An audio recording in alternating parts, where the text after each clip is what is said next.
Well, hey, good stormy evening to you folks. How are you? It's good to see you all. Welcome to day 2 of the Great Underground Online Gaming Convention. I, of course, am your host, the Dungeon Delver, aka Bill Sylvie. How the heck are you? I hope you're doing real well. And things are going pretty okay for the con. I think I kind of shot myself in the foot a little bit because I said, oh, I'll schedule my AD&D game right smack dab in the middle of the afternoon on Friday, right at supper time. You can all guess how that went. But that's really been the only event so far that has gone awry.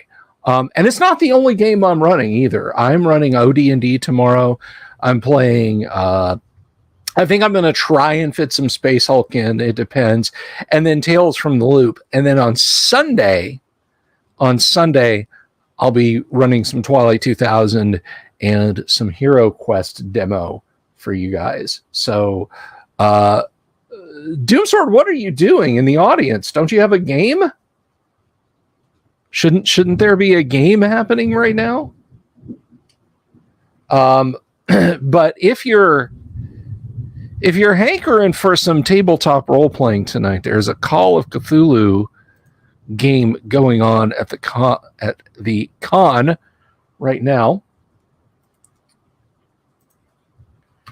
You can dip over there and check it out. We are currently waiting on Tracy Lesch. This is kind of artist corner that we're doing here, and I'm going to tell you, we don't have any planned agenda. We don't have any set, thing that we're going to do. Just Tracy's going to hang out and we're going to talk about just whatever. We're going to have fun. It's going to be good time. So I got a cold one because, it's a con. You gotta have a cold brew, right? So I hope the people who have enjoyed the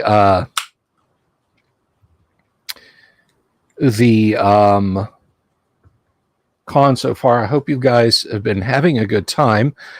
There was a really big panel earlier today, actually.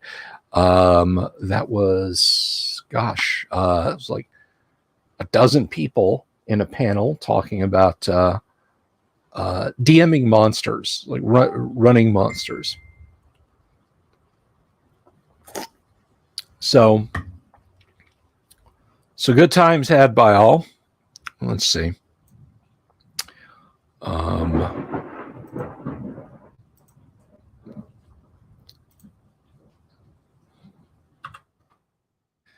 Getting messages here. But yeah, good stuff going on at the con. And I see now that my guest has arrived, so I'm just going to bring him in. And if any of you folks out there, if you're on Discord, if you're on Facebook, if you're watching in the YouTube audience, if you got anything you want to ask Tracy, anything you want to talk to Tracy about, just let us know, because we're hanging out. There is no agenda tonight, at least not as far as I'm concerned. This is just kind of artist alley. And so let me welcome my buddy back to the show. He's been on here several times. Good to see you, Rich. Hey, Tracy, what do you say, man? Hey, how's it going? Can you hear me okay? I can hear you just fine. Heavy weather, man. Is it storming out where you are? It sure is. We're getting a lot of lightning. Yeah. Lots of lightning. Yeah, so fairly warned everyone.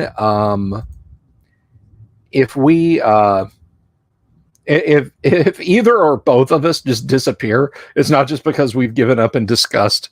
We do have some heavy weather rolling through here. So or it's me running to the bathroom. That's possible too.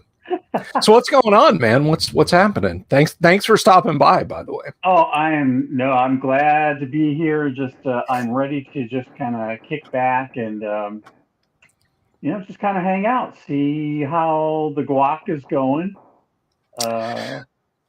very interested in that.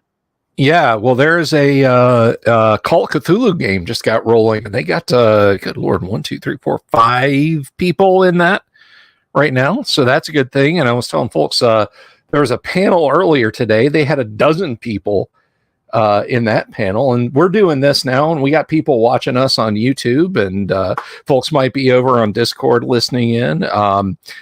But wherever you are, whenever you are, welcome. And tomorrow, I gotta, let me see here if I can open this tab. Let's see. Switch to this tab. There we go. That should have just opened. Hang on. I'm going to let folks know what the schedule for tomorrow is. Anyone who's interested in no problem in joining in. So because we got a lot of events tomorrow. I've got a lot of work to put in as far as setting up rooms and so forth. But tomorrow, so let's see. Tomorrow we have this is from looks like 8 to midnight. We have the Wizard's Tower, which is a BX D&D game being run by Adam Black. So that looks pretty cool. We have got, let's see. We have a Star Frontiers game happening. That's from noon to 4. That is Doom Sword's running that one. He is running a lot of games. Let's see. Got my OD&D game happening from noon to 6 tomorrow. I'm kind of on the bubble as to whether or not I'm going to do Space Hulk. That might be a bit of an ask in the amount of time. Let's see. But I am also tomorrow night. I am also running Tales from the Loop. So we have a good set of games happening tomorrow. No merch tables for you to browse. I'm sorry. Although you're not going to get it obviously before the con is over. But anybody out there who wants some Guacan merch, go here. I have a pint glass on the way. Have you ordered your Guac 2022 merch? Not as yet. Well, it's a lovely design by the Dungeon Minister, and it's pretty awesome, and I really appreciate the effort he put in. Oh yeah, for sure. So definitely, if you want a T-shirt, a mug, a hat, I don't know if they have hats, but a T-shirt or a mug or a pint glass. I ordered a pint glass because, you know. Yes, sir. Yes, sir. But anyway, so all that's going on. We have a lot of stuff going on at the Guac. So just stop on by, jump in a game. There's no point in not. For sure. For sure. Anyway, the nice thing is it sounds like it's bigger than what was originally spoken about, before everything got rolling. So that's really cool that there's so many games that are being run. Yeah. I mean, my initial thing was, if we get 1,000 viewers, I'll do like a heads down live streamed AD&D game. Mm-hmm. And then I was like, well, okay, I'll do a couple of things. Then I'll do a games day, and just so on and et cetera. And it just kind of snowballed into just like a full on 4-day convention. And now people are talking about. Question. Go ahead. So at this point, does it become an annual con? Well, that's the thing I was just going to say. I don't know. If there's a demand for it, I mean, I guess. there's definitely some stuff I would do differently. I mean, I'm not saying I would make other people do things differently. There's some things that I think I could have done to make it an easier experience for people.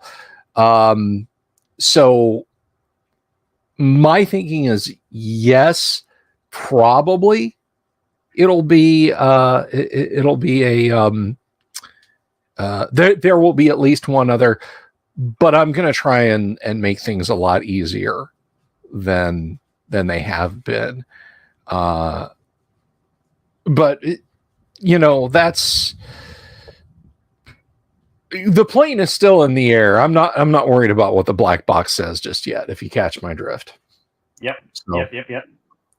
So what I don't once mean if I didn't mean to prematurely ask something no. No, don't worry about it, because a lot of people, like I said, I say a lot of people, let's be completely honest. I mean, I'm a YouTuber with 1,072 subs and or 1,070, something like that. And there's probably a grand total of like 20 people, 25 people at this convention. So, as far as scope and that goes, I mean, I have a lot of flexibility to decide certain things, certain options as far as that goes. So I'm not, believe me, I'm not the least bit concerned about you asking about future plans or anything like that. One thing I will say is, and I've said this before, if I get 10,000 subs on the YouTube channel, yes, I will do a real convention. I will do a real in-person convention here in Central Florida. I am in no danger of having to live up to that.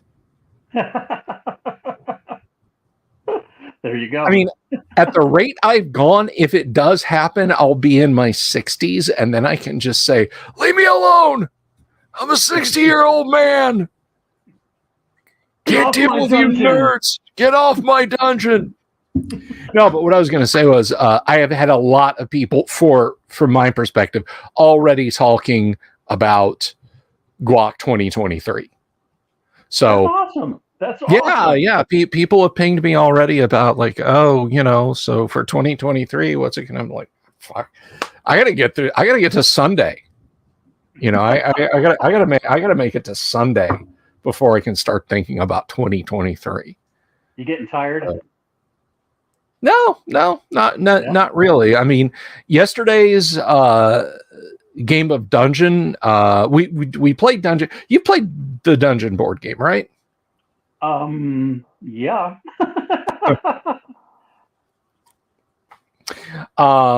So yeah, beautiful little cards that I made. Yes. Back in the day. Lovely things. But yeah, we did the basic version of Dungeon yesterday. Doomsword and Ricky Maru were in on that. So for any viewers, hey Shelby. So for anyone who's not aware of how Dungeon works, you're basically running around the dungeon, going to different rooms and fighting different monsters of different toughness to try and get their loot. And when you collect a certain amount of loot, you head back to the entrance. You can't just like you slay the last monster, you get 1,000 gold, it takes you up over the mark, and you win the game. You have to get out of the dungeon alive.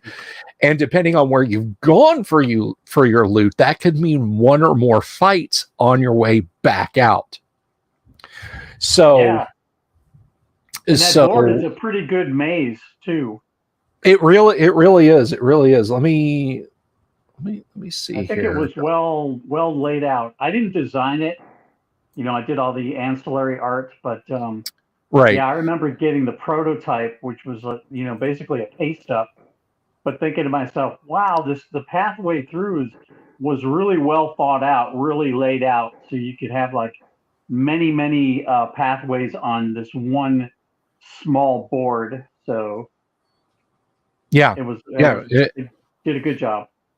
Yeah, it's not like Monopoly. It's not even like life. There's no linear path here. You can go in any direction and basically play a character the way you want to. Let me see if I can share that just to kind of give people who maybe you've never played Dungeon. And I should point out, if you missed it and I'm like making you like really lust after it, I'm going to see if I can add this here. Oh,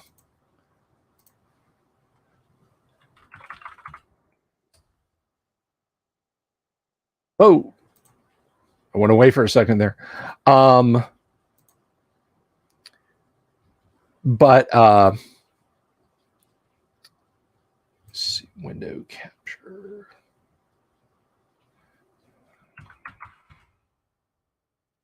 But if you've never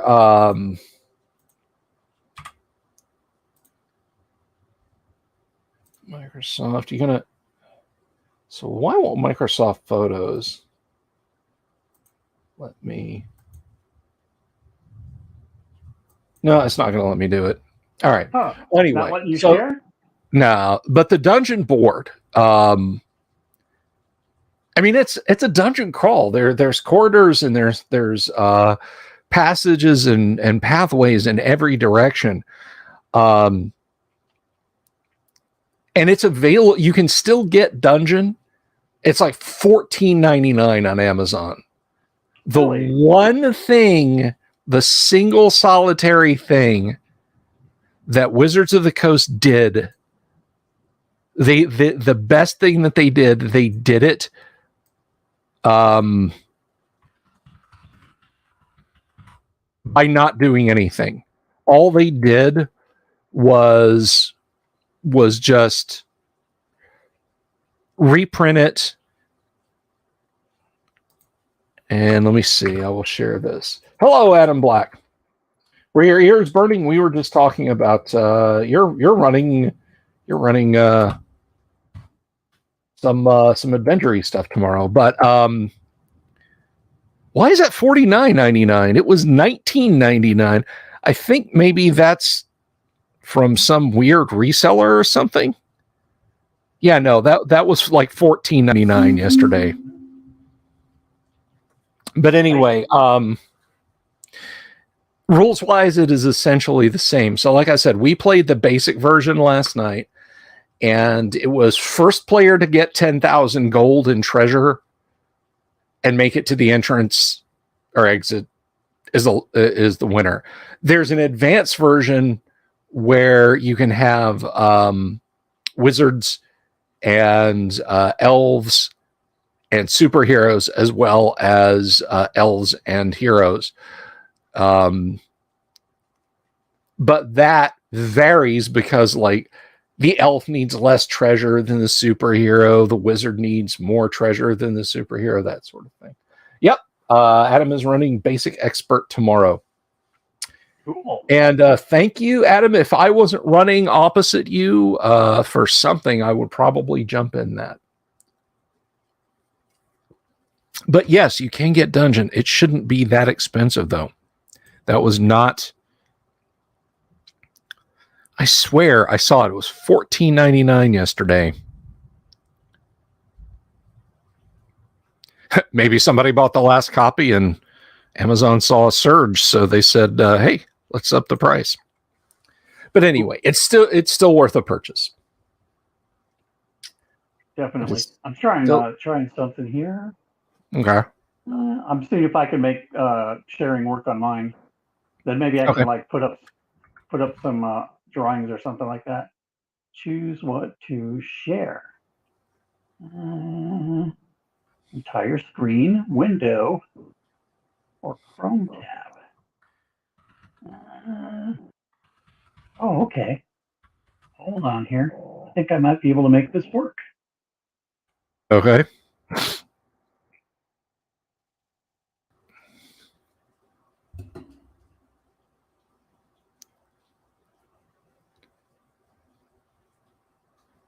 Well, there's lots of places you can get Dungeon and you don't have to pay. Like, Amazon again wanting like $50 for it. It was, I swear, no lie.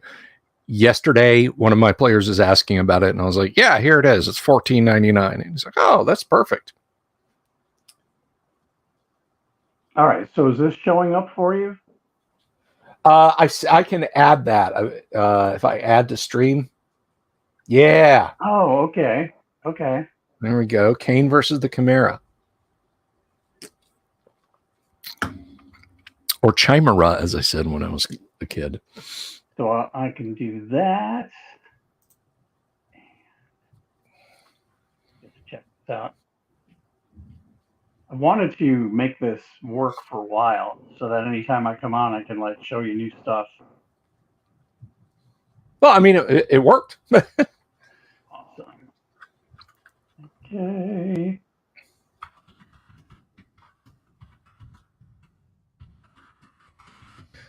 And there is that painting. Indeed.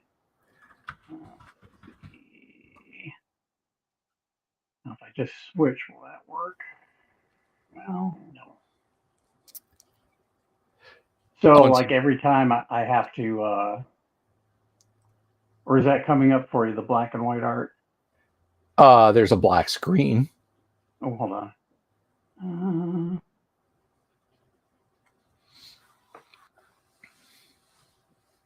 Get back to the window. There we go. Share.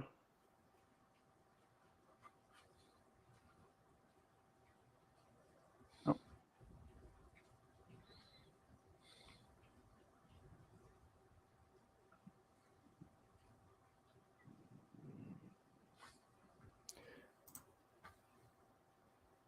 There's your zombie. Yeah, Always nice.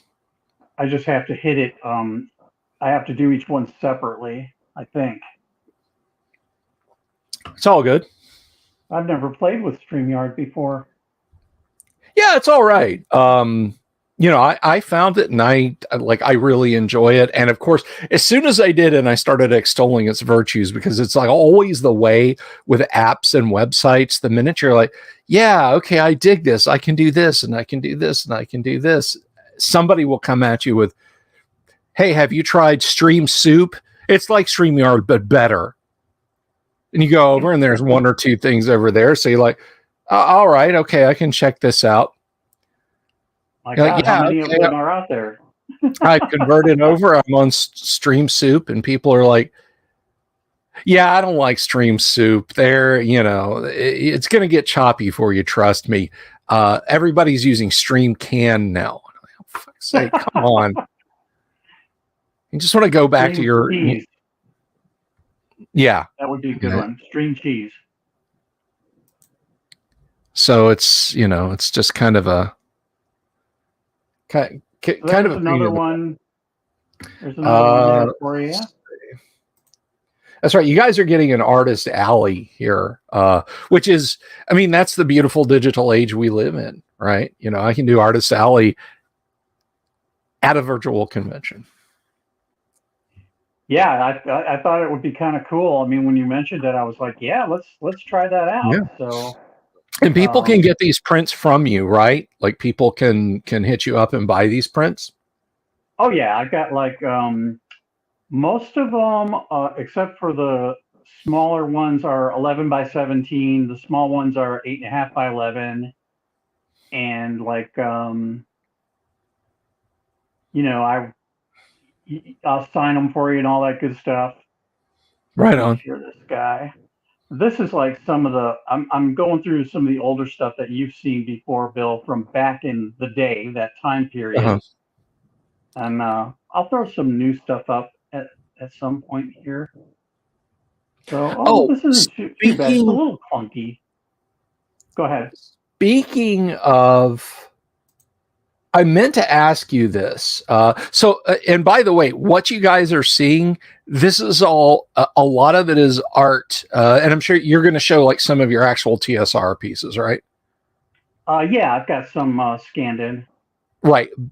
But the art you're seeing is all stuff that Tracy did for TSR, but that they did not use. Right. Unpublished. quite frankly, was a huge mistake, because this right here, like that painting behind. Let me just do this real quick. I'm gonna put you in a corner for a second. Mm-hmm. That painting right there, guys, would have looked fantastic on just about any D&D book. That's just my opinion there. Whoops. And the stream on it. There we go. But this was the question I wanted to ask you. And give us a link so we can put that up so folks can find your stuff, like where to buy it and how to get it. Oh yeah, that's still in progress. But the good news is, I've invested in some. I had to get like some hosting and all that good stuff. So I found like a really, really good deal, and I bought like a lifetime membership.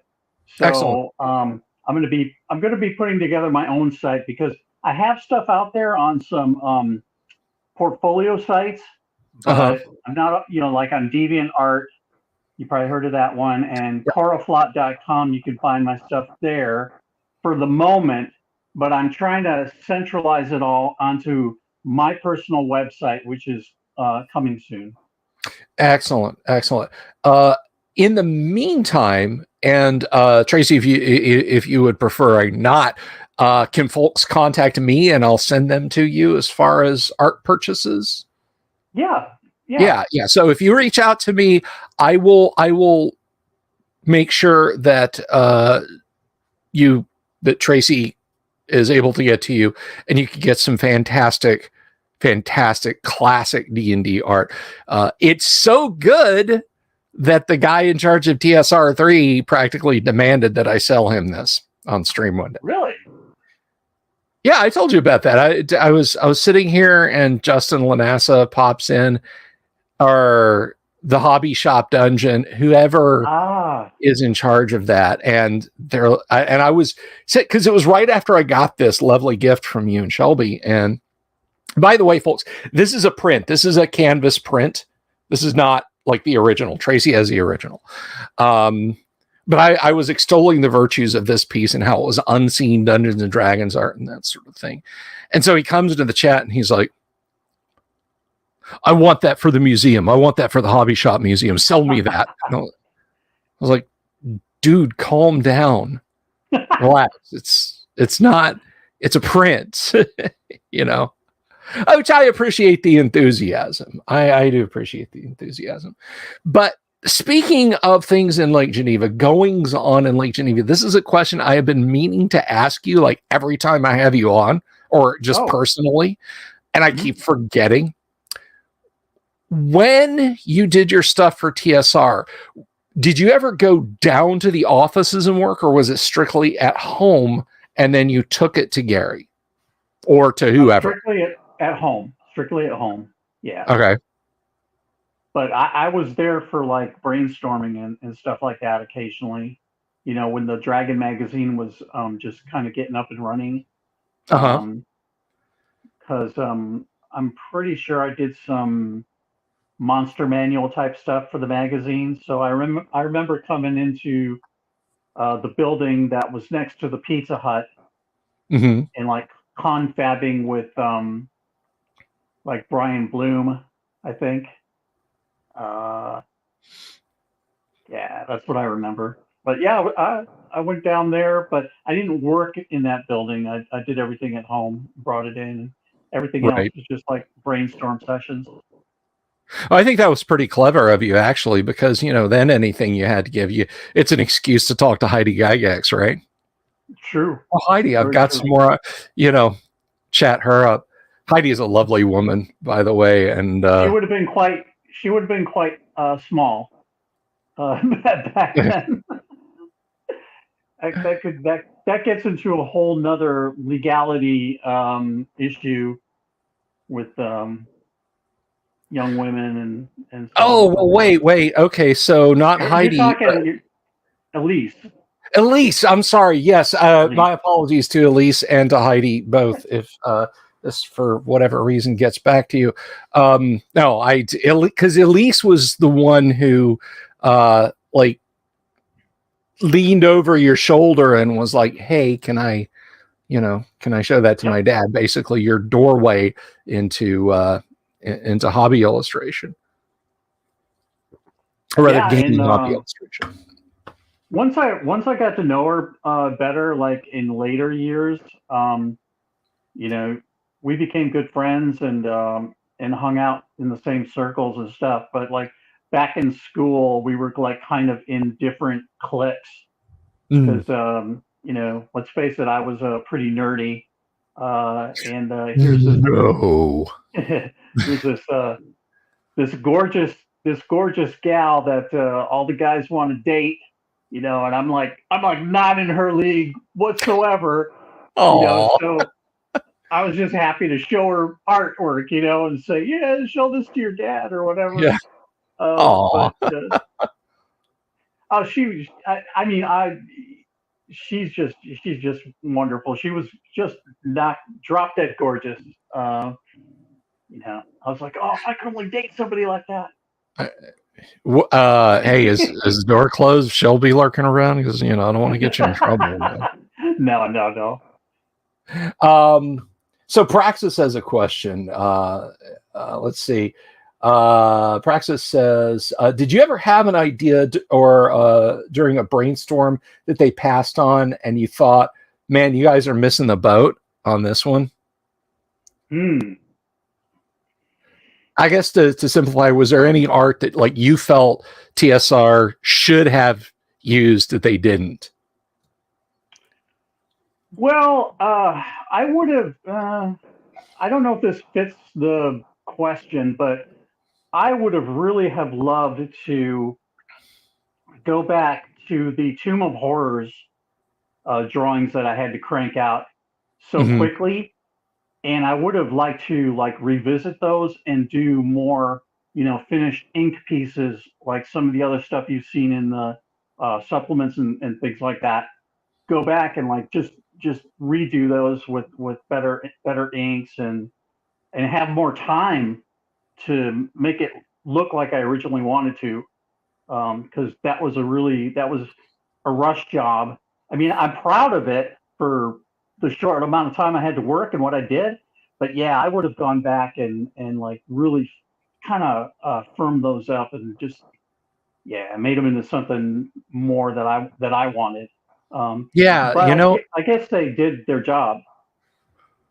that is that's an interesting bit of parallelism because I can't really it would be like super clunky. I'd have we're just kind of off the top of the dome. Maybe one day if I do a deep dive on the monster manual, I'll kind of show the differences. But Dave Sutherland had uh the same feeling with some of his illustrations in the first monster manual, and he actually did go back and put illustrations in. Like he would go back to TSR offices on a weekend and like take new drawings in and make sure that the art department had them for later revisions. So if you have one of those rare true first print monster manuals, compare it to like the ones with the Jeff Easley covers, or basically anything that was published after like the first quarter of 1977 in the monster manual. And there's a lot of stuff, the demons particularly, there's a couple of demons that the art is different. Sutherland like looked at the art and said, I don't like that. And he redid the art and resubmitted it. And also he thought all the dinosaurs should have illustrations. None of the dinosaurs in a true first print, I think, of the monster manual have any illustrations. And he went back and like started trying to do actual illustrations. He didn't get them all, but he got a lot of them. No, I think you're right, because as I remember looking through it, you just had the list of the different kinds of dinosaurs. But yeah, I think you're right. I don't remember there being any illustrations going with that. So yeah, That was all. And there's, of course, I mean, when you talk about iconic D&D art, people like, I tell people this, and they're like, "Oh, he just drew what Garrett." No, no, no, no, no, no, no. You created the Mind Flayer, folks. If my live streams and D&D channel and ramblings and stuff are like your first blush with classic D&D, and you only know Mind Flayer from Stranger Things, that's it. Right over there, that illustration, that is the original Mind Flayer. That is it. This guy down there in the frame underneath me made that. He made the Mind Flayer. If you're watching Stranger Things and they're talking about the Mind Flayer, and Dustin breaks out the monster manual, he flips it around and he's pointing to the Dave Sutherland drawing. It all came from this drawing and this guy. We have the Mind Flayer because Tracy created something so eldritch and horrible, and it's awesome, and it is iconic. D&D is 50 years old, and it still, to this day, it has your fingerprints on it, man. I appreciate you saying that. I really do. You could even see like later versions of the Mind Flayer, even when they start going down the road of, well, it's an Ithalid and all this other stuff. You can still see elements that are, still being carried down, like the robe or the cloaks with the high collar and everything, and yep. You can still spot a little bit of my original in it. I don't think it's strayed totally away from it. So it's kind of gratifying that it wasn't just like totally retooled. The Roper too has maintained its look for the most part, except for maybe artists drawing it a little more like a tree than than like a I don't know what I'd say. Because this thing could double as excrement as well as anything else. Yeah, it could flatten itself out into basically a clay-like lump on the dungeon floor. Mm-hmm. But even the Roper has retained a little bit from my original, so yeah, kind of proud of it. Kind of proud. Well, you definitely should be. Let me see. Do you have some of your Tomb of Horror art handy? We can scare something up. I definitely want to share something. While Tracy is looking for that, if you don't have the Art and Arcana set, and I mean the deluxe box set, it's pricey. If you're an old school D&D'er, it's worth every penny because you get the first ever written Dungeons and Dragons module, Tomb of Horrors, illustrated by my guy right over here.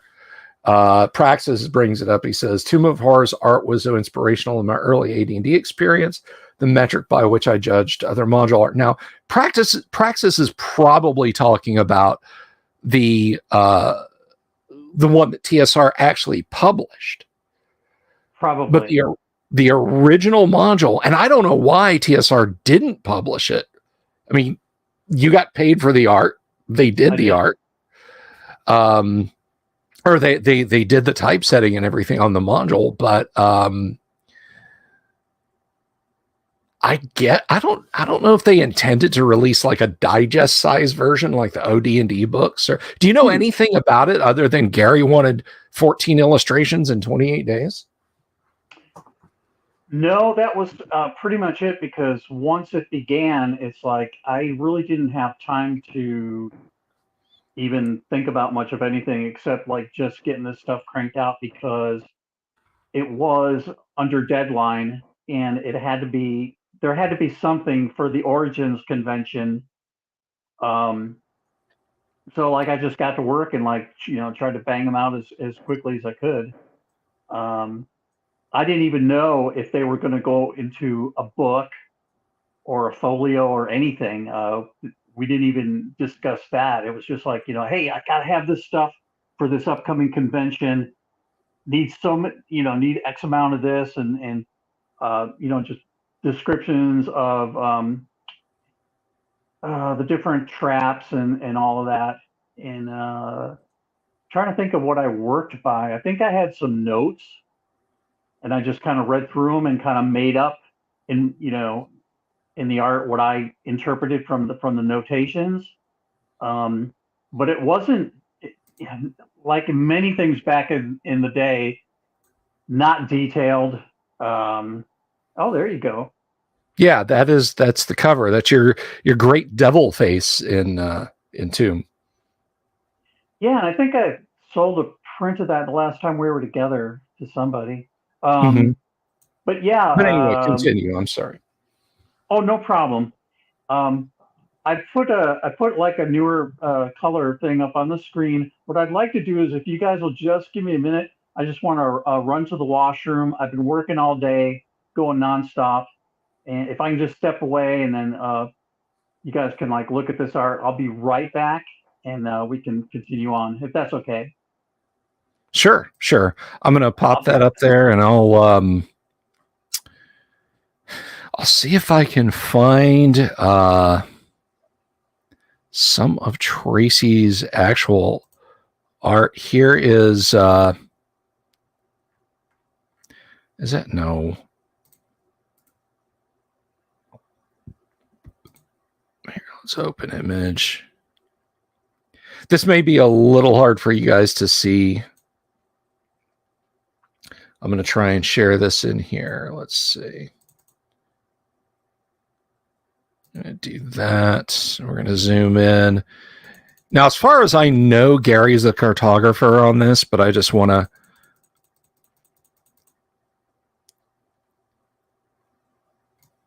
So if you note, there's a lot of interesting differences in this tomb.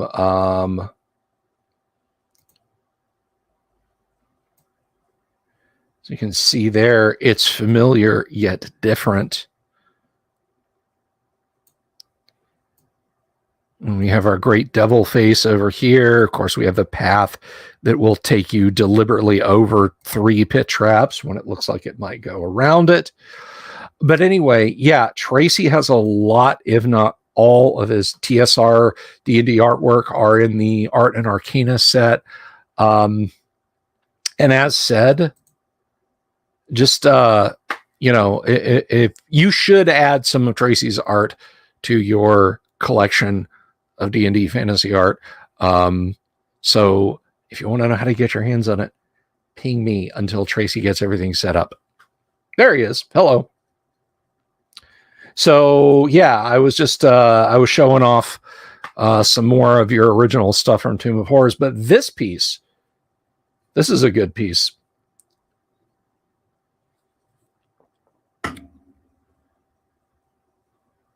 We can't hear you, Tracy. Hang on. That's my fault. No, that's okay. All right, we got you now. This is this is a labor of love. I love the Resident Evil series. Uh-huh. And when the one came out with this big, huge character called the Executioner, I wanted to do a piece on it for myself, if for nobody else.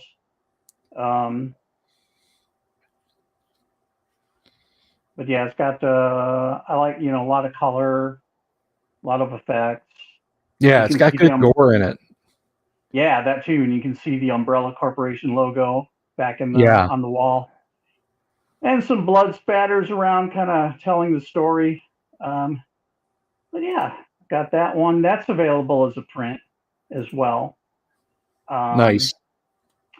And let's see. I'm kind of opening up a.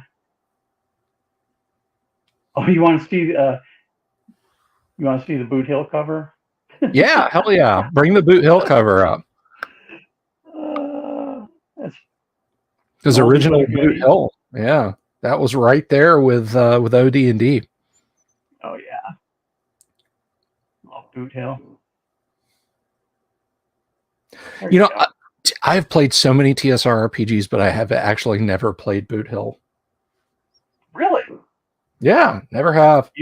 Oh my gosh, it's a lot of fun. Now, I would always read the section in the Dungeon Master's Guide, Gary talking about here's how you convert Boot Hill characters to AD&D and AD&D characters to Boot Hill, and I always thought, well, that would be kind of a trip. That would be interesting. But yeah, there it is. That is the OG Boot Hill. Most people say, oh yeah, original Boot Hill. Yeah, the big box set and a few modules came out. No. No. It's And this Boot Hill guy right here. Yeah, this Boot Hill. This was, and I found it also true of the second edition. But I guess after second edition Boot Hill, there was no Boot Hill after that, which is a shame. But when you stop and consider that, like literally, like the front end loader of stuff that TSR was dumping out, you thought that they could have at least given Boot Hill some love.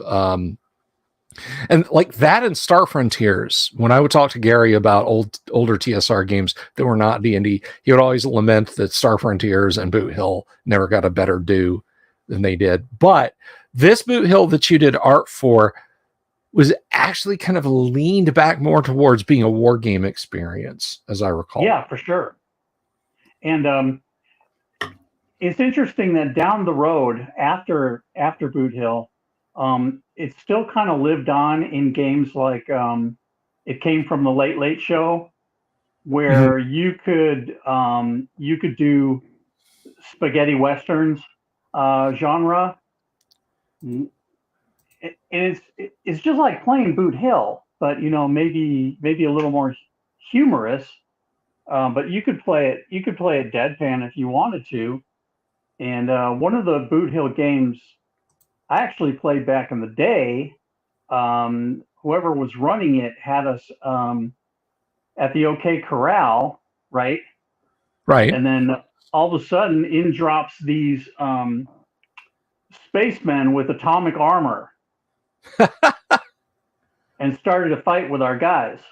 So you got all these famous gunmen going up against these aliens with space armor.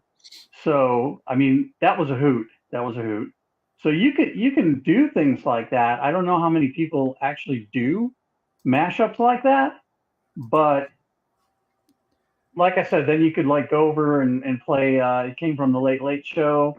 Do your Clint Eastwood type western, or mash it up with something else.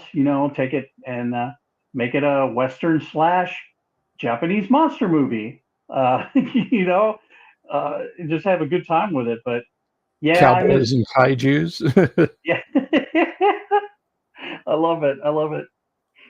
But yeah. Adam Black, you have a fan there in the audience for a Late Late Show. Adam Black says it came from the Late Late Show. It was a pretty fun game. Well, as it would happen, we have one of the creators of It Came from the Late Late Show right there. Yeah, I did a module for it called Gamera, and Gamera versus the Space Asparagus. And that whole thing was like a Japanese kaiju type of romp, where during the movie, quote unquote,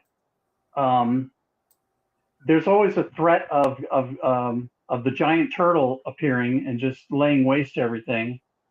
But meanwhile, you've got these aliens from space that are essentially giant stalks of asparagus, who are like cutting off people's heads on this island. And they're like grabbing natives, cutting their heads off, and like stuffing a little seed pod down in their neck, and then then they would grow into another space asparagus, and they were just like replicating themselves. Meanwhile, there was a science team that was like trying to find the mystical temple of the turtle, so that they could actually like call on Gamera. And the joke is. The joke is that Gamera doesn't really actually appear in the movie. So you gotta tease them along and let them do silly stuff, but you don't have to actually unleash the monster on them. No, I mean he shows up, but it's like you're seeing him from afar. He's like doing his fire thing, like spinning around like in the movies.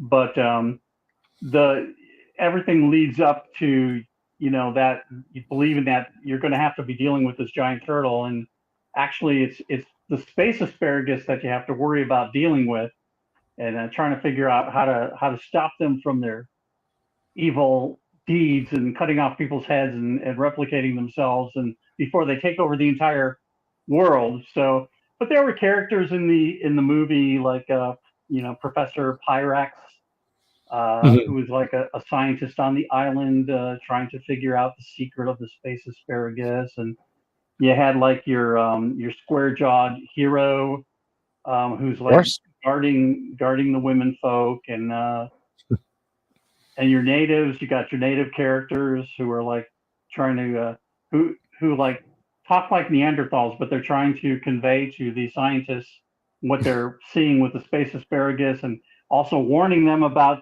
hey, there's a giant turtle on this island. But it's a really fun game, and I was glad to be a part of that one. I wish I could have done more modules for it. That sounds like a game that would be ripe for like. Were you a fan of Mystery Science Theater 3000 back in the day? Oh, are you kidding me? I gotta tell you something. That show introduced me to two concepts. First of all, Midwestern humor, and the other thing was Joel Hodgson and I are roughly ish, we're all kind of in that same Gen X age, and him talking about, and he certainly spoofing it, talking about being a kid in the late 60s and early 70s. I was a kid in the early 70s to mid 80s, but all those little weird touchstones and everything in the show just made it so wonderful and so watchable, and it almost cries out for some kind of, I mean, I don't know, would a parody like that, would that be too meta, like spoofing Mystery Science Theater 3000 on It Came From the Late Show? I don't know. I mean, I've never played the game. I'll want to try it one of these days, but oh, for sure. It would be like I think the effect would be like those infinite pictures where it's an artist drawing a picture of an artist drawing a picture of an artist drawing a picture. Yes. Little silhouettes of people like watching it. yeah, that could be a lot of fun. I watched MST3K up through like the 6th season, and it's weird because Mike, if you go back, Mike Nelson, who's a swell guy by all accounts, just an absolutely decent dude. The show for me really started getting good with the start of season 2, like the golden era of Mystery Science 30,000. And I know people like started watching in like when it came on the Sci-Fi Network, and I tell them about the Comedy Central episodes, and I've shown them the Comedy Central episodes, and they're just like, I'm sorry, dude, this is not funny. These guys are not funny. Their dialogue isn't funny. The bots sound all wrong. The sets look all weird. And then I watch the stuff on Sci-Fi Network, and I'm sorry. And I'm the same way. I'm like, this isn't funny. These guys are not funny. The bots sound all weird. The sets look strange. But Mike Nelson wrote so many of the great gags that were in the golden years. And then he came on as the host, and it just didn't work for me. No, me either. It also became too produced, I think. I think at one point it lost the homemade feel and was too slick, too produced, too new. It was almost like a wink, like, yeah, we're doing something that's like a home brew, wink, wink. It's really not. We've got like this huge production crew because it's got to be on Sci-Fi Channel. I don't know. I like the original Joel Hodgson stuff. And like you said, the Midwest connections spoke to me, being a kid living in Wisconsin. That really grabbed me. And I thought Joel was a genius. I hated it when he left the show, but I figured it'd be okay because Mike had written so much for it anyway. So, and it did, like I said, it did work for a couple of seasons. And I didn't like one of the things, because a lot of people, when they went over to Sci-Fi, a lot of people were complaining about the meta plot that they introduced. Like the central conceit, if you're not familiar with this, the central conceit of Mystery Science Theater 3000 is that a mad scientist and his deranged sidekick shoot via rocket a happy-go-lucky contractor, janitor, from Gizmonic Institute. He did a good job cleaning up the place, but his bosses didn't like him, so they shot him into space. And as part of their we're going to take over the world plan, they would try and drive him insane by making him watch bad science fiction films. And the initial, I can't believe I'm getting this meta about Mystery Science Theater 3000, but the initial I love it. The initial thing was he could like monitor his own mental well-being and stop and start the movies, and like where he stopped and started them would give Dr. Clayton Forrester and his sidekick, who in the first series was Dr. Earhart, and then after that was TV's Frank Conniff. They would monitor based on when he started and stopped the movies and used the computers to try and stay sane, what would be the most effective mental weapon to make out of the movies. Well, as soon as he got up there, he disassembled all of that equipment and built four, counting Magic Voice, 4 robot companions to help him stay sane instead. So he couldn't start and stop the movies. He had to sit and watch. And they would send electrical shocks through the ship's hull if he didn't go in and watch the movies. And there were skits. There were little skits along. I think they did like 3 in the middle of the show, 2 or 3 in the middle of the show, and then they bookended it. But that was really it. The majority of the thing was watch them watch terrible movies and make jokes about the awful movies. Again, Joel Hodgson is from an age when we didn't have on demand. On demand was, Daddy, I really want to watch TV. No, I'm watching the Braves play. Okay, that was on demand. And when we could get a hold of the TV, we just kind of had to watch what was on it if we wanted to watch what was on it. And that meant Sandy Frank's imported kaiju movies. That meant Z-grade stuff from Ed Wood, and worse. Yes, all of you folks out there are like, Plan 9 is the worst movie ever. No, trust me, it's not. It's absolutely not the worst movie ever made. Mitchell is pretty much Mitchell is pretty bad. It almost made me sick to watch Manos, the Hands of Fate. Yeah, Manos, the Hands of Fate. But I mean, literally,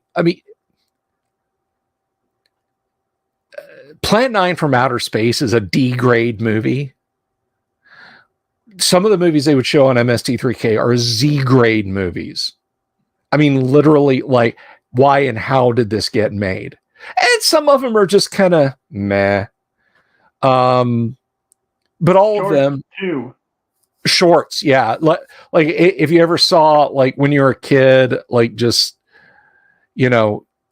recess is like 25 minutes long. It's pouring rain, or it's snow is coming down in sheets, or whatever. We'll show them a movie from like 1938. So they show stuff like that. Etiquette for young women, or how to survive a nuclear attack. Exactly. Stuff like this. Blood on the highway. Blood on the highway. And it was Joel and the bots, or Mike and the bots, and they were silhouetted on the bottom right-hand corner of the screen, and they'd point and they'd say stuff, and but there was never a last week on Mystery Science Theater 3000. When they moved over to Sci-Fi, they had Sci-Fi Network executives, which is just kind of blows my mind, because at the time, Sci-Fi and comedy, the Comedy Channel, were both owned by Viacom. This is literally a case of one hand not knowing what the other hand was doing. Because the Sci-Fi Network people were like, this doesn't make any sense. What's the gimmick? What's the plot? What's the story? And they're like, well, it's kind of like old Star Trek, where it's just like everything happens in one episode. They're like, no, that's no. We need to explain to people like what goes on. And so for the Sci-Fi Network run, they literally had this ridiculous meta plot that to me was as bad as anything they were making fun of. But they had to put it in there. They got to that point too where they cut the runtime of the overall show down, where it's like instead of getting a full hour and 30 minutes or something, you were getting like 30 minutes, I believe, or maybe it was as much as an hour, but it was like chopped. And I was okay, I'm out because this sucks. So towards they used to do like a best of Mystery Science Theater 3000 on Comedy Central, where they would do basically it would be a two-parter. Like today we're going to show the first half of the episode, Stranded in Space, and then tomorrow we'll show it, and we'll bookend it with a silly Mike Nelson kind of introducing it like an A&E special kind of thing. You did one that was like Masterpiece Theater, as I recall. Yeah, something like that. Where basically they would cut it down and they would show it like that. But yeah, it didn't really work. And I did not watch it when it got out on the Sci-Fi Network, so I don't know if they were. I don't know if they were they really cutting the time down that much on Sci-Fi? Yeah, because I remember, because I got very angry about it, because I was a big fan of the show, and I kind of had trepidation when it moved to Sci-Fi Channel as to what was going to happen to it.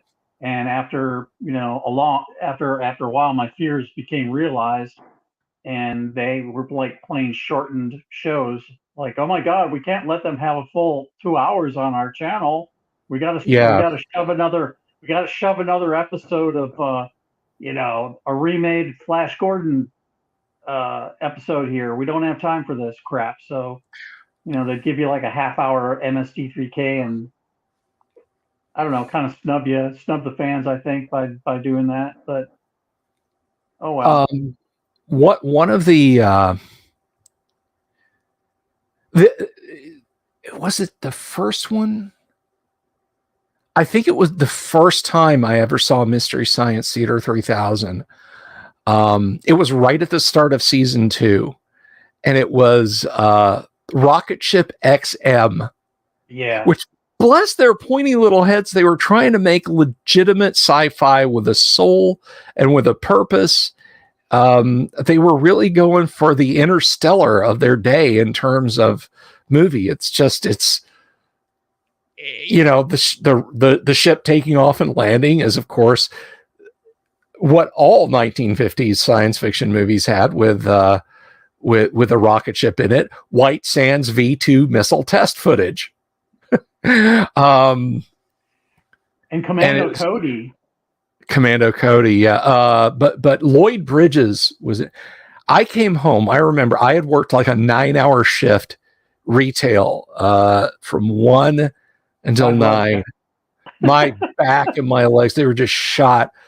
And I sit down on the couch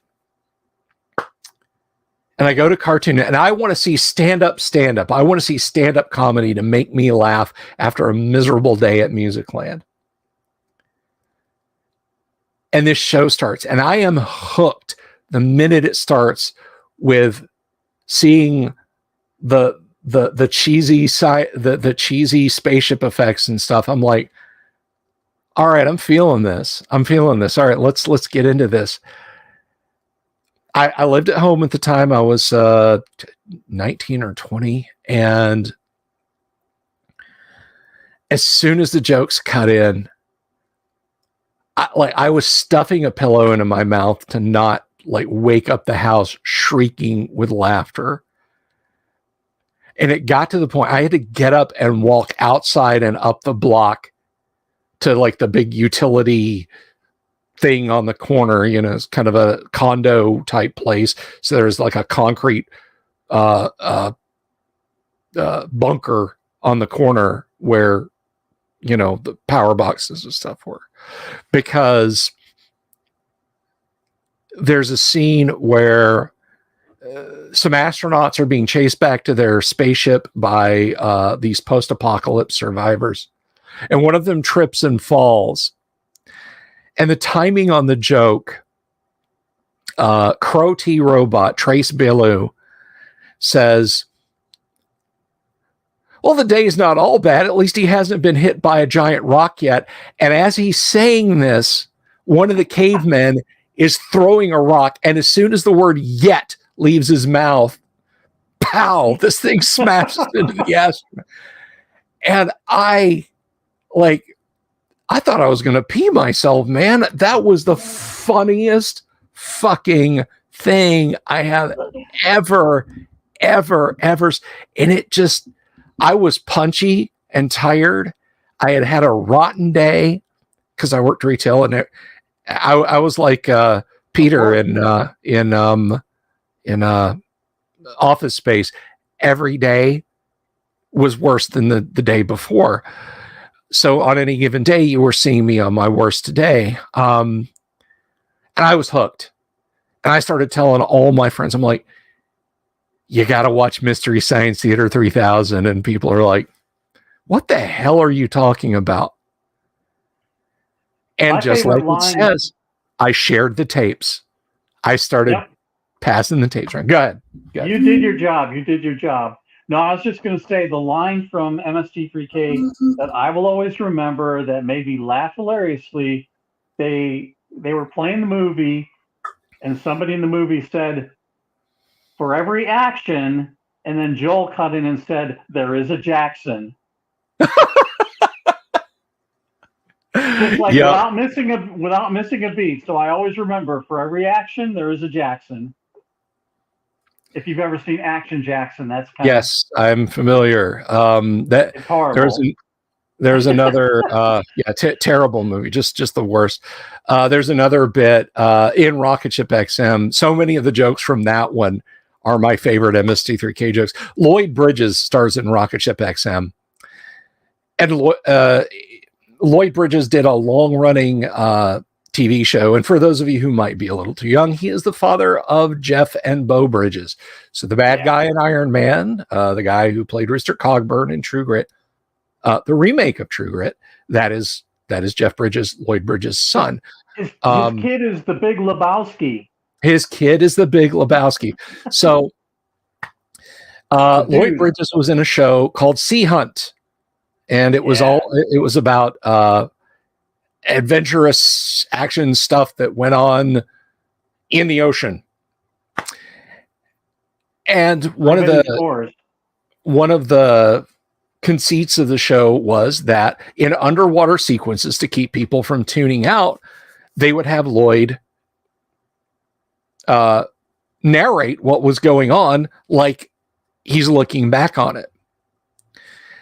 And the minute Lloyd Bridges comes, like, I don't even think he was on screen yet. The credits come up, and he's, Rocket Ship XM starring blah, blah, blah. And then Lloyd Bridges comes up, and again,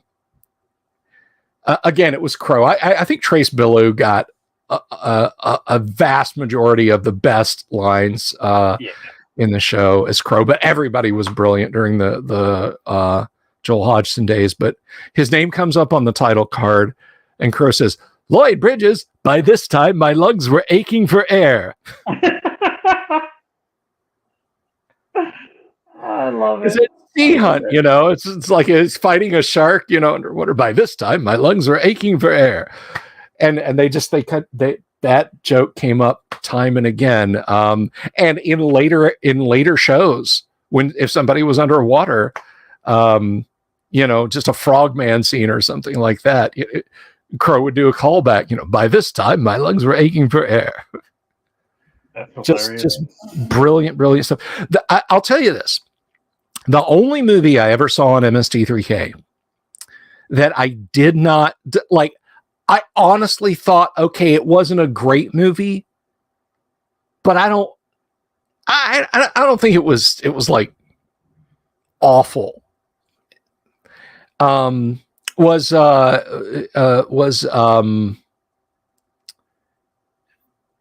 they called it Stranded in Space. Is a little bit of history. It's Marooned, and Marooned literally had an all-star cast. It was like David Jansen, Richard Crenna. Oh gosh, I can picture him in my mind's eye. Gene Hackman is in it, and it's kind of weird because it sort of presaged Apollo 13, not the actual event Apollo 13, because there is a disaster and astronauts are trapped in space. And it was a very highbrow, high production budget science drama. It's not, you can't really call it science fiction. They got permission to do stuff in and around NASA, and it just, but it's still a good spoofing. But, for purposes of spoofing the movies, first of all, they did have to fit it in 90 minutes of runtime.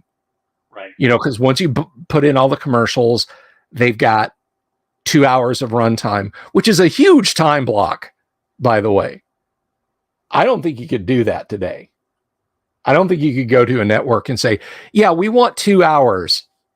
No, they're going to look at you like you're on drugs or something. Yeah. The sequences in those sequences in between, I was always used to that format because I grew up on Svengoolie, the original Svengoolie in Chicago, and for a while I got to do a horror film show like that as a co-host for WITI TV6 in Milwaukee. Okay, I'm going to shut up about MST3K because you've never told me this. This is hot off the press. Tell us about it. Yeah, I'm not. Sorry, I didn't mean to run over your train of thought there. It just you're inspiring me here. My memories. No. I did. Tracy, how long have we known each other? Like 4 or 5 years now, something like that. Yeah. I had no idea about this. Tell us about this. This is first time ever I'm hearing this, that you did that. Go. So on Saturday nights, WITI TV6 in Milwaukee had their own horror movie with a horror film show host. The show was called Nightmare Theater. Okay. And the host of it was Dr. Cadaverino. And he had a headless assistant named Igor. And Dr. Cadaverino was played by a guy named Jack Dublon. Now, Jack Dublon was a big shot with WITI because he also did the morning kiddie shows. He had his own morning kiddie show that he put together. He created all the puppets that were on the morning show, including one that became sort of famous in Milwaukee named Albert the Alley Cat. In fact, Albert got so famous, he would do the news along with he would do the weather during the newscasts. Like, here's your news, and now we're going to take you over to this cat puppet who's going to give you the weather. And he would do the weather, and he got so famous they started making Albert merch. But that was all Jack Dublon. So on Saturday nights, I would stay up and I would watch Nightmare Theater. If I could keep my eyes open, because a lot of times it wouldn't come on until like 1 o'clock in the morning. Right. And I started sending mail to Nightmare Theater with artwork. I would draw stuff from their movies, or I would draw Doc Cadaverino and Igor and stuff, and he would open the mail on air and show the pictures. He had like a coffin full of like envelopes, with mail, and he would open them up. And once he started doing that, anytime I sent something to the show, he made sure to open it, and he'd be like, "Hey, look, we got another package here from Mr. Tracy Lesch over in Lake Geneva, Wisconsin. Let's see what Tracy came up with this time." And he'd take the drawings out and show them on screen and stuff like that. Well, one day I get a call to come on the show, to come on Nightmare Theater. So I did, and I took on some of the early D&D products to show the audience. So I took a copy of the Dungeon board game and some of the supplements that I had already done stuff for.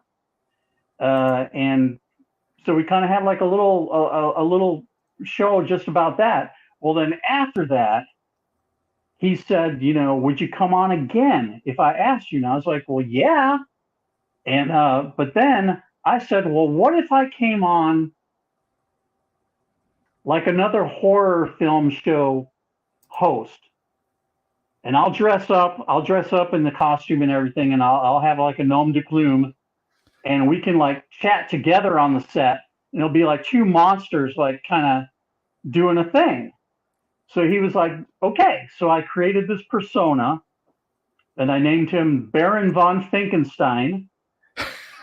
And so I had like a top hat and the evening cape and all that stuff, and I had like a really cool looking cane that I made, handmade, and kind of looked like I thought a baron should look like a real bon vivant, So I had like the top hat and the cloak and everything, and I had like I was like a fake beard and mustache and just creepy makeup, and I looked kind of like vampiric. Okay.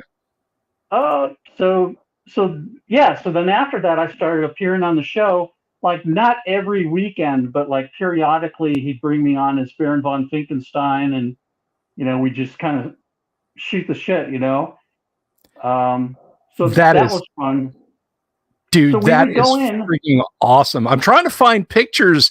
Like I'm finding some Nightmare Theater pictures, and I want to see, because I don't really see any of anyone who like looks like the Baron.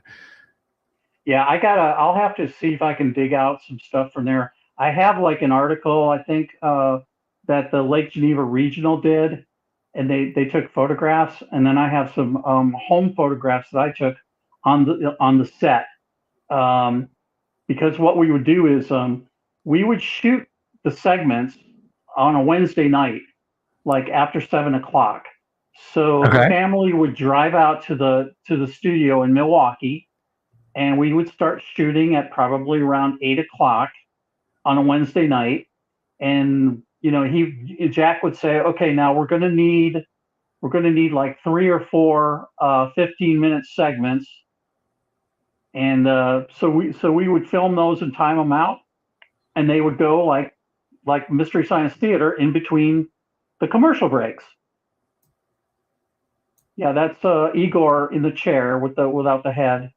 There's Jack. That's more what he looked like when I was Ah, on the show. If you I go am back to the screwing color this up. one, Yes, hang on a second. the one at the That one? top is, yeah. Okay. And I mean, he had. If you look at him, he's got fangs like Barnabas Collins, and okay, yeah, I see that.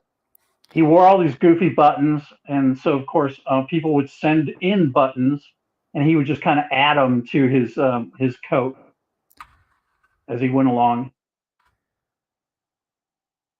Yeah, so That's he's excellent, basically a man. vampire, and he'd smoke a cigar, and he would berate the audience for watching the movie. So it was kind of MST3K in a way, because he'd say, oh, for God's sakes, what the hell are you doing staying up this late to watch this piece of crap movie that we're showing tonight? And I hope you hate it. Don't come back. And he would make fun of people that send him mail and things like that. He'd be like, "Oh yeah, sure." They would ask, "Hey, can I get a free ticket to this or that?" And he'd be like, "Oh sure, get out of here!" And he'd like tear it up, rip it up, and throw it around the studio. The most famous, the most famous episode I ever remember is, and this kind of spelled the end of the show.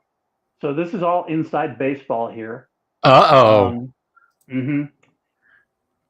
So they were filming, and the guy who plays Igor, he's got the big headless costume. He like ditches most of his costume, and he starts streaking around the studio, Oh buck naked. no. And so they were putting like the black bars over everything. So then Jack, or Doc Cadaverino, he does the same thing. So he's got the hat on and all the makeup, but like no clothes. And Oh, jeez. even though they blocked everything out, there wasn't another show after that. So um, Yeah. I'm kind of thinking it was like maybe too much. Later on, they did like a reunion show, like years later. It was like 13 years later. Um, and I think that was pretty much it for the show. But Jack Dublon was like the nicest guy I ever met. He was just a sweet guy, and it's funny because his persona was just rude and insulted people. It was like Don Rickles, Yeah. of the horror film show world. But after the makeup came off and everything, it'd be like he'd just sit around with you, have a beer, smoke a cigar, or whatever. And he was just a sweet guy, just a sweet guy. Um, I mean, we lost him; he's gone now. But yeah, Nightmare Theater. So that was my experience as a horror film show co-host. That is a fact that I did. My God, you are really the like a bon vivant, man. That is an awesome story. That is not something that I knew about you, man. That is really, really, really cool. Um, Yeah, I will try to dig up some actual photographs, and maybe I can scan those in, and we can show those sometime, or I'll oh just God, I'd I'll love send you to. JPEG or something. Yeah, Yeah, heck it yeah. was great. My whole family would go, and then it's funny. The studio, the WITI TV6 was actually pretty small. Mhm. It was sort of like, if you remember the movie UHF with Al Yankovic. I don't know if Yeah, you've ever seen that movie. yeah. No, I've seen Um, UHF. Yes, I have. TV6 looked like the studio that Al Yankovic had bought, I can believe pretty it. much. But we were there, and like news people would be walking in, like there was a guy named Tom Hooper, and he was like the guy who did all the investigations, like TV6 investigates Right, dirty right. restaurants, or whatever, and Tom Hooper would be the guy, and we'd always see him like lurking around, and he'd be like, "Oh, hey, it's the Lesches. How you doing? What's going on?" It was a fun time. It was a really good time. Yeah, yeah. Let me see. The closest I ever came to that, there was on WTBS out of Atlanta. There was and they ran the series for a long time. Not just during its original run, but was Friday Night Frights With Toulouse Nonak? I honestly I don't know. Did it have a host? Did it have a host? It did not have a host. They would basically just they would just show it. But it was Friday Night Frights, and the movies they showed were like such MST. In fact, I know for a fact one of the movies got done up on MST3K, but sure. Like it was a later on Mike Nelson. But when I saw it when I was a kid, it scared the piss out of me. It was the Wasp Woman. Oh, I remember that one. I think that's a Roger Corman movie. It may be, but I remember it because the host, and I want to say it was Bill Tush. Now, if you're not familiar with Atlanta TV history, everybody knows who Ted Turner is. He created CNN, yada, yada, yada. Ted Turner, back in the 1960s, created Turner Outdoor. You can still see billboards with the black oval logo that says Turner on the bottom. Oh, wow. just billboard. That was Ted Turner's first company. He may still own it. I don't know. But that's how he got his money. And he opened. Oh, thank you, Rob. Thank you so much. Hey, Bill, if you can give me 2 seconds, I'll step away. I'll come right back. Okay. All right. I'll tell my Turner story when you get back. If you need it, I put up another piece of artwork. I'll be right back. Okay. I'm gonna put that up. And we're going to wait on Tracy to get back. That is another one of his Kane the Thief series. He's taken that out of my Monday night AD&D game. Rob, thank you so much. Thank you so much for the super. Now, are you, Rob? Are you going to do? Because we have tomorrow. We have all tomorrow, and we have some time on Sunday for guac events for guacamole. There's always time for guacamole. So I hope you will come out and game. But regardless, thank you so much. And that goes up on the screen. But I hope that you will consider joining us. But if your burnout is so great that you just got to put your feet up, that's fine. Lots of people are asking me about, am I going to do another guac next year? I'm leaning yes-ish. World Championship Wrestling, Jim Crockett Productions. Heck yes. I remember watching, and this kind of floored me. There would be a wrestling. They would show it on WTBS, but they would go down to Florida, and they, wrestling live from the Eddie Graham Sports Center. The Eddie Graham Sports Center is this godforsaken concrete building with like folding chairs and a ring. I mean, if you saw it on TV, you know what I'm talking about. But they'd zoom in on the ring, and you never see what a complete shithole the place was. But when I was a kid, I was like, the Eddie Graham Sports Complex in Florida. How exotic sounding.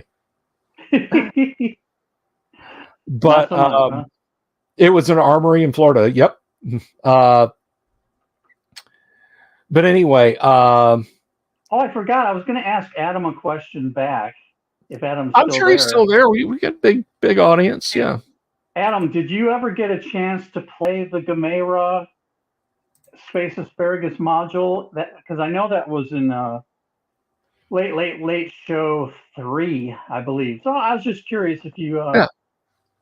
if you were able to get that or not. Come back. You got the little 2 square. He's bounced it back to you. You got to answer that, Adam. We're So yeah, interacting.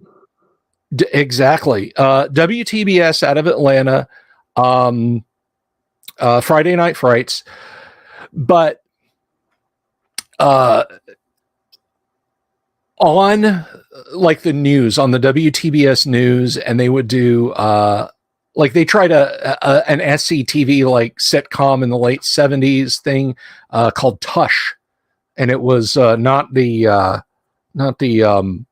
song by ZZ Top, but Bill Tush was the guy's name, and like he was literally the face of WTBS because I think they like didn't have anybody else that worked for the network. It was like Ted Turner, whoever was working camera and lights, and Bill Tush. And Bill Tush did everything. And I think he did like the voice over for the commercials for Friday Night Frights. And it would creep me the hell out when I was a kid. Bill Tush dropping his voice a couple of octaves. If you know who I'm talking about, he's actually a very easygoing guy. And the last time I saw him was in the late 90s. I remember I was over at my dad's house. I was over at my folks' house. And Dad has brought on his CNN. It was like headline news. Dad was just kind of letting it go by for the ticker. And before headline news basically became an outfit for the Communist Party of the USA, CNN would actually have good content. You could watch the 24-hour news cycle, get like a 30-minute news program and be like, okay, I'm fairly informed on ongoings today. And barring some huge tragedy that would just dominate the entire infosphere, you get some info. Well, I'm watching it one day with my old man, and who comes up to do a human interest piece? I don't know, about like, you know, swan populations coming back to areas where they've been. I don't remember what it was, but it's Bill Tush. It's good old, remembered her from when I was barely older than a toddler, Bill Tush. And I said, I said, Dad, that's Bill Tush. I guess, and I made the comment. I said, he is, yep. And I was like, I guess he must owe Ted Turner some money or something, because you know he hasn't gone on anywhere. He's still doing you know, little tiny TV pieces for Ted Turner. And Dad looks at me and he says, son, Bill Tush probably owns about a third of Turner Broadcasting stock. He is a very rich man. He is only on TV because he wants to be, I promise you. Because my dad had known a lot of prominent people around Atlanta working construction there in the late 60s and early 70s.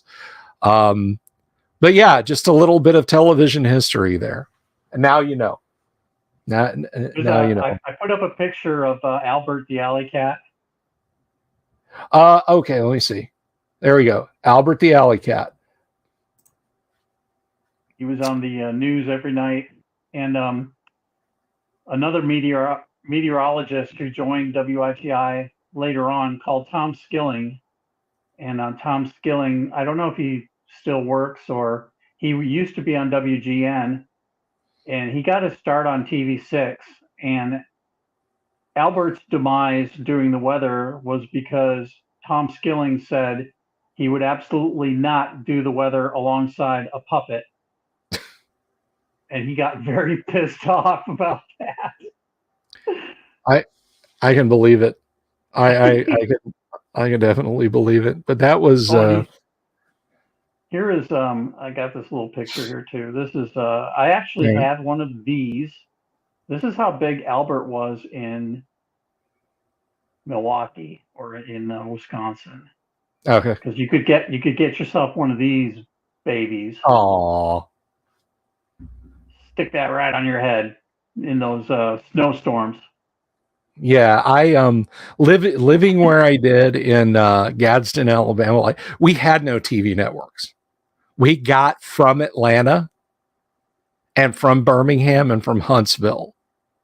but yeah, it's like, we got what big networks had. So we didn't have anything like that. We had radio stations. Now, it's little piece of trivia.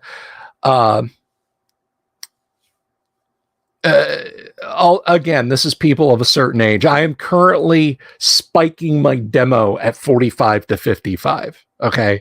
There are no like 19-year-olds out there watching this live stream right now going, cool, old people. Okay. Oh, hey, Robert Phillips says Tom Skilling still on the evenings in WGN. Okay. Yep. Yeah. He started at TV6 in Milwaukee, and because he didn't want to work with a puppet, Milwaukee lost Albert. So Tom Skilling, that's your fault, you bastard. You cruel bastard with your maps and your antennas that you point at stuff with and your low fronts. So everybody, I'm assuming it was like 2011. It was like either the 2011 or 2012 Super Bowl. There was a great ad that that Dodge did, and I recommend you go watch it. Don't go watch it right now. Stay and watch the live stream and give me more super chats. I'm sorry, did I say that out loud? Anyway, no, I kid, but I thank. But anyway, so in Gadsden is a very shitty place. I'm sorry to say. It is emptied out. There's a steel mill there. At one time, it had the largest Goodyear tire and rubber factory in the United States, or in the world rather. That is now in India. The warehouses for the Goodyear plant are just that. They're just warehousing product that comes into the United States and then goes elsewhere.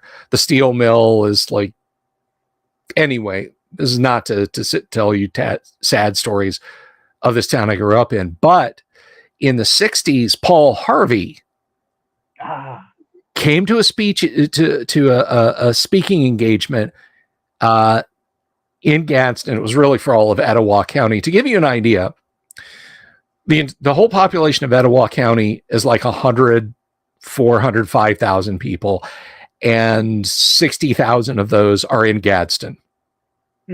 But anyway, so Paul Harvey comes in and he does a speaking engagement. Well, he drives around Etowah County for a little while, showing him the local sites. There are one or two tourist attraction things, but they're not like, hey kids, this summer we're going to Gadsden to see Nakalulu Falls. It's like, we have to drive to your Aunt Ethel's in Texas, so for reasons, and oh look, here's a nice place where we can, stand at a waterfall and stretch our legs. So Paul Harvey drives around and he writes a column for the Gadsden Times, and it's "So God Made a Farmer," and it became one of his most famous pieces, and he would deliver it as a speech. But he wrote it. He wrote it about that area, so you can actually hear Paul Harvey giving "So God Made a Farmer." I don't know what venue he was at, but it's obviously a hall or something like that. But he wrote it because he went around to some of the rural areas in Gadsden and was like, wow, this is what it's all about. This is, these people keep us fed. we need to treat them decently. These people are hardworking people whose focus is family and keeping the world fed. So it was just a good little thing. I have tried to do a "So God Made a DM," but it just falls flat because I can't resurrect Paul Harvey and get him to say it, and I don't think he would. So let me see if I've got this straight. You want me to extol the virtues of a game where you pretend to be knights in shining armor, Winning gold. Taking treasures. No, sir. Paul Harvey's not going to do that. Thank you for your time. Good day. I have a feeling that's how it would go. That's how it would go. But anyway, Rich said he did it. Rich says he did So God Made a DM. Well, you'll have to come on the show. You'll have to bring that on the show, Rich. And recite it. And do it for us. So God Made a DM. I'd love to hear it. That'd be cool. That's because Gary made a DM. Yeah. Oh, we have more art. I'm running my mouth. You got to tell me when those things are up. I'm sorry. I'm just kind of grabbing stuff. That's fine. This is Artist Row. So it's your stuff, not for me to talk about old television. So this is from the Paladin. This is the cover of the Paladin, which we need a sequel to. Yeah. Yep. Definitely. Yeah, this is part of the cover. This is just like the art for the cover. Let me see what I want to do. Oops, I'm sorry. Oh, that's okay. Didn't mean to do that. What I want to do is, okay, hold on. Give me 2 seconds. Here we go. And we share that. Share screen. Window. And there we go. That's what the book cover looks like. Yes. The Paladin Armor of God. And that, folks, you can get that on Amazon, by the way. That one is available. I think, yes, Tracy, it is? Yes. And it's super cheap. I think it's like $2.99. So you don't have to make a huge investment. But if you like a good story, let me see if how I a guy can. became the Paladin. There you go. If you want to know how to Paladin, there is the Amazon link in the chat, so you guys can check that out. Okay, so it's just Kindle at the moment. At the moment, because I am a. Let me tell you what I know. don't like even. We decided that we just don't like that. You can't have that book anymore, or more subtle. People are like, oh yeah, I love how you did X. Well, I didn't do that. And you go and you look at the freaking Kindle version, and somebody gave it a sensitivity reading. Robert wants to know, did Tracy hang at the Dungeon Hobby Shop back in the day? Oh, hell yeah. Okay, so you got to tell us about that then. Well, that's a magical place where I got introduced to all these alien games that I never heard of before. Mm-hmm. So while I was enamored with D&D and all the TSR stuff, I also was fascinated by Avalon Hill games. Okay. And other things like Fight in the Skies, which was a blast to play, and Smith's Revenge. Trying to think of everything. But yeah, the hobby shop. Now, are you talking when it was on the corner in Lake Geneva? I think it was underneath the bowling alley. Is that big doorway downtown? I am not sure which locale that Robert Phillips is asking about. Robert, do you have a specific? While you're typing that up, Vincent wants to know if you've been to the hobby shop since Ernie started it up. I have not. Hopefully, when I'm in that vicinity, I can peek my head in over there. But you did go back up to Lake Geneva around 2016 or 2017 for GaryCon, didn't you? I did indeed, and did a panel or two up there with a bunch of the other artists, and we were talking about art and arcana, Michael Whitwer was there. And so sat on a panel with him, sat on another panel with a bunch of TSR artists. And we had a good time. Played some Excellent. games, played a little Boot Hill. Nice. What else did I do? There was just so much new stuff to take in. Things like Pathfinder, and what's the one? The Knights of the Kitchen Table or Dinner Table? Yeah, Knights of the Dinner Table. Yeah. Gary Con was fun. It was nice to be asked to come to that. So I'd like to get back there someday. Hopefully somebody will ask me back. Luke. Yeah. Yeah, Luke. Well, hey, I mean, if you're here at MyCon, and if I do it again, of course you're going to be at all of them. So you'll always get invited here. Awesome. The best place to be. Hackmaster, yeah, Rob, that's the game the Knights of the Dinner Table did. Hackmaster. Yeah. Somebody had asked a question, or maybe I just missed it. Because I don't want to miss anybody, because I've run my mouth about Mystery Science Theater 3000 and local television, and but that's just kind of the way it goes, guys. You know, these unscripted things, we just kind of hang. And let's see. No, I think we. So, the question, Robert Phillips said, yes, the corner dungeon hobby shop, not the gray house.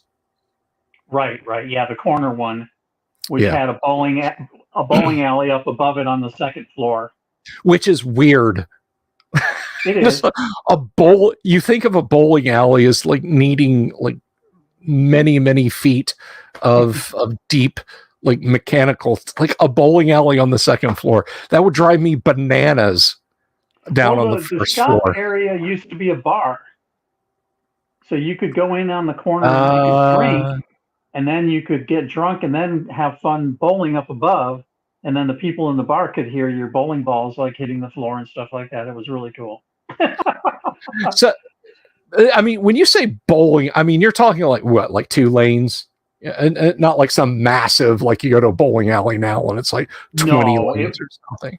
No, it was between 1 and 4 lanes up there, and it was all this ancient 1950s fiberglass everything, fiberglass chairs and the mint green and the powder blue and all that stuff, and the really ugly salmon color of the era. And they just used it until it fell apart, pretty much. I mean, it was shoddy. It was shoddy, but you were drinking and you didn't care. You didn't give a crap. You're like, hey, let's go throw some bowling balls around. Okay, let's go up exactly. Daniel Day-Lewis and There Will Be Blood. I am the third revelation. Whap. Malachi, the bowling god. If any of you out there know what I'm referencing. Vincent says, wasn't there an issue with the ceiling on one of the floors? So I've heard that story that at the TSR offices in downtown Lake Geneva, the office, because I mean, everything in Lake Geneva is 100 years old plus, right? Yes. Unless you're talking about the hotel or the hospital, there's no new construction in Lake Geneva. It just doesn't fucking happen. No. But maybe the Riviera. Yeah. So the office, the story as I understand it, and maybe you've heard this too, Tracy, and if you have, jump in. But the TSR offices at some point, that's Tracy's casual. I was bored during your game work. I wasn't bored. I know. I'm just saying that, just that would be that one illustration. If I attempted something of that, would be a lifetime of of effort to get that. That was like one piece of art. And you're just like knocking that out while we're gaming one night. And no, I know you're not, you weren't bored, but I was inspired. Inspired. But anyway, it's so the Grendel, TSR really. offices were on this corner area, and I guess I don't know if it was related to the bowling alley or what, but they had a table, they had a conference table, and you know, a lot of people tend to think the Midwest is kind of a backwards, bucolic place that, you know, the land that time forgot. I kid that, like, you know, Wisconsin football fans, it's like from September until January are put in a time warp where it's 1978, you know, paneled basements, the starburst clock on the wall. They watch their football, you know, their flat panel TV morphs into a Zenith cabinet that's sitting on a green deep pile shag carpet. But they led the field in one way. There's some hefty folks up in Wisconsin. Yeah. And the TSR staff at the time was not an exception. And where they would sit at their conference table in the corner of the office, the floor actually began to sag. I don't mean the floor began to sag like, oh, there's a couple of I mean, you could see structural issues from outside of the building the windows of the lower floor because the floor was starting to sag. I don't know if Larry Elmore almost fell through that or not, but that is the story as I have it, that basically because they would all gather there for hours at a time every day, and then sometimes at night to go up and game at that table, that it just took its toll and it just started to sag, and they had to have it repaired. It would creak too when you walked around. You could hear that. I can believe it. I can absolutely believe it. A lovely snake. Yeah, I did a whole series of wildlife pieces. Find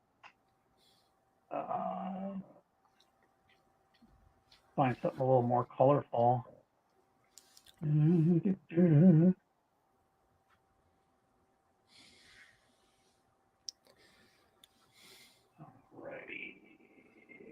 there we go. A little variety on a Friday night.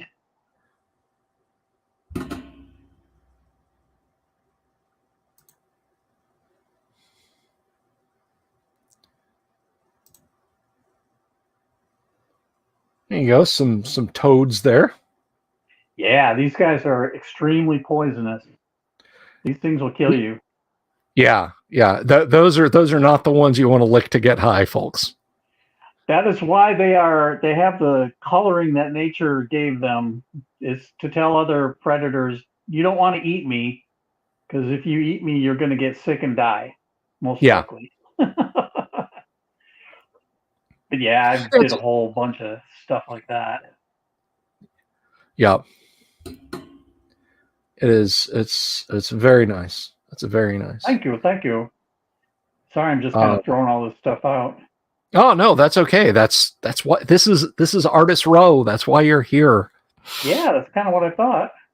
Yeah, exactly. Okay, I gotta do this one here. Hopefully it'll show up on screen good.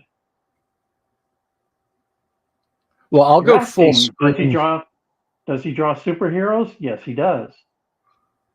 Yeah, he absolutely does.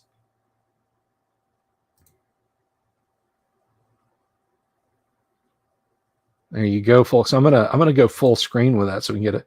No, that doesn't really zoom it in. It just knocks us off and moves it over.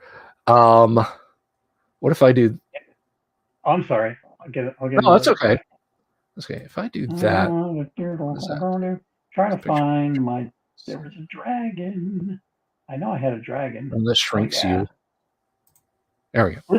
This guy was auctioned off at GaryCon, and I never even finished it. And the gentleman bought it for filthy lucre. Filthy lucre is the best lucre, I find. You can see the parts where I didn't, where there's still like pencil where I didn't finish it, I didn't flesh it out. Yeah, But he wanted it anyway. So there you go. whoever bought this, God bless you. I hope you're enjoying it. Vincent asks, do you own any of the original printings of the TSR books? Not anymore. Not anymore. I wish I did, but I don't. Yeah, I mean, with inflation and FOMO and everything else, I mean, I remember like in 1999 when I got back into D&D, like I didn't know that original D&D in the format it existed in existed. I mean, I had played AD&D throughout junior high, high school, and a little bit of college, then taken a number of years off, then come back to it. And in all that time, nobody ever talked about OD&D. And I had seen early TSR Gateway to Adventure catalogs in the box sets I got, but either they had updated the catalogs because they had completely sold out of OD&D, or it just didn't register on me. And in 1999, when I went to that Akium website, actually, no, I take that back. In 1990, I went to a local game store, Enterprise 1701, before it moved locations and changed names a couple of times. I was with my buddy Matt, and he said he was leaning on the counter, and I was buying Gundam models. Like I wanted to buy like a couple, 2 or 3 Gundam models. And Matt says, "Hey, do you want a?" And I wasn't playing D&D at this time. How about an original D&D set? And I go over, and under glass is a wood grain OD&D set for $50. Oh my God. And I said, "Nope, I sure don't," and went on about my business. Then in 99,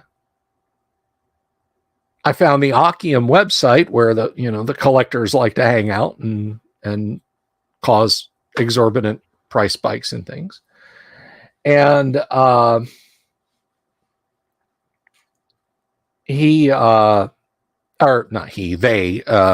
they had valuated the wood grain set like a perfect one, which the one under glass wasn't.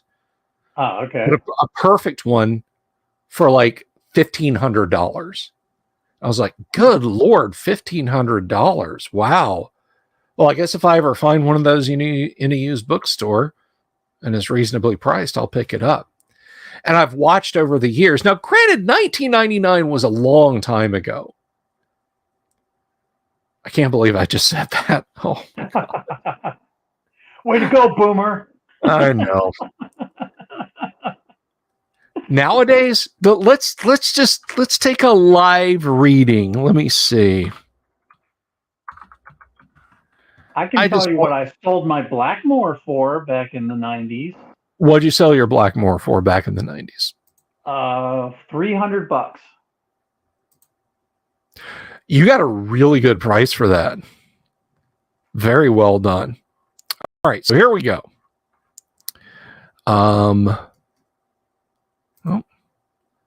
You got original D&D wood grain box set, near mint. Okay, without looking, can anyone in our audience tell me? We're gonna play closest to the pin. I will play closest to the pin, and the winner, you get a no prize. You get an official Bill Sylvie no prize. Without looking, a near mint first print wood grain OD&D set. How much do you think it is? And we'll play closest to the pin. Tracy, do you have a guess? I'm going to say 2,000. 2,000. Okay. All right. I could be way, way off. That's all right. See ya, Adam. Take care. And Adam says he answered your question way up there, by the way. See some of you tomorrow. Vinny says 5K. So Tracy says 2K. Vinny says 5K. Have to find, let's see. Oh, Adam, in response to your question about Late Show, says he lived in North Idaho at the time, and getting weird RPGs was not a thing. So I get you. I get you. I think you can get it out there in a PDF. I'm not sure. I have one. I should probably just turn it into a PDF somehow. Okay. Anybody else want to throw their hat in the ring? I can't, obviously. I know what it is. But we got 7 folks sitting around out there. Come on. I want to amend my guess a little bit and just say it's going to be 2,000 and a decoder ring. 2,000 and a decoder ring. Okay. Dan says $2,876.93. Wow, that's pretty exact. That is very exact. That's distressingly exact. I feel like Dan has maybe spent some money he needs to tell us about. I really sincerely wish that they had like historical data. I would love to see that.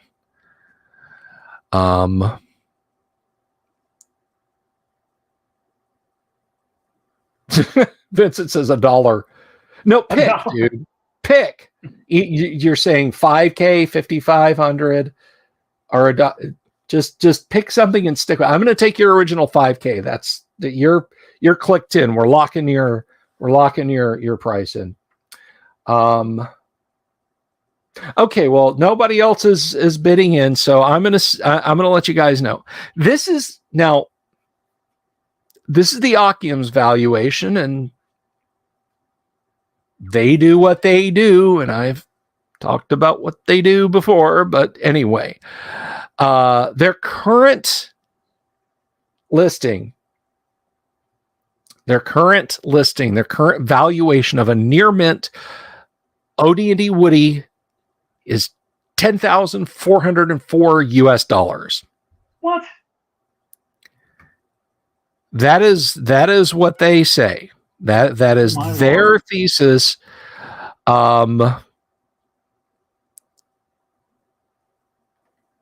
So make of that what you will.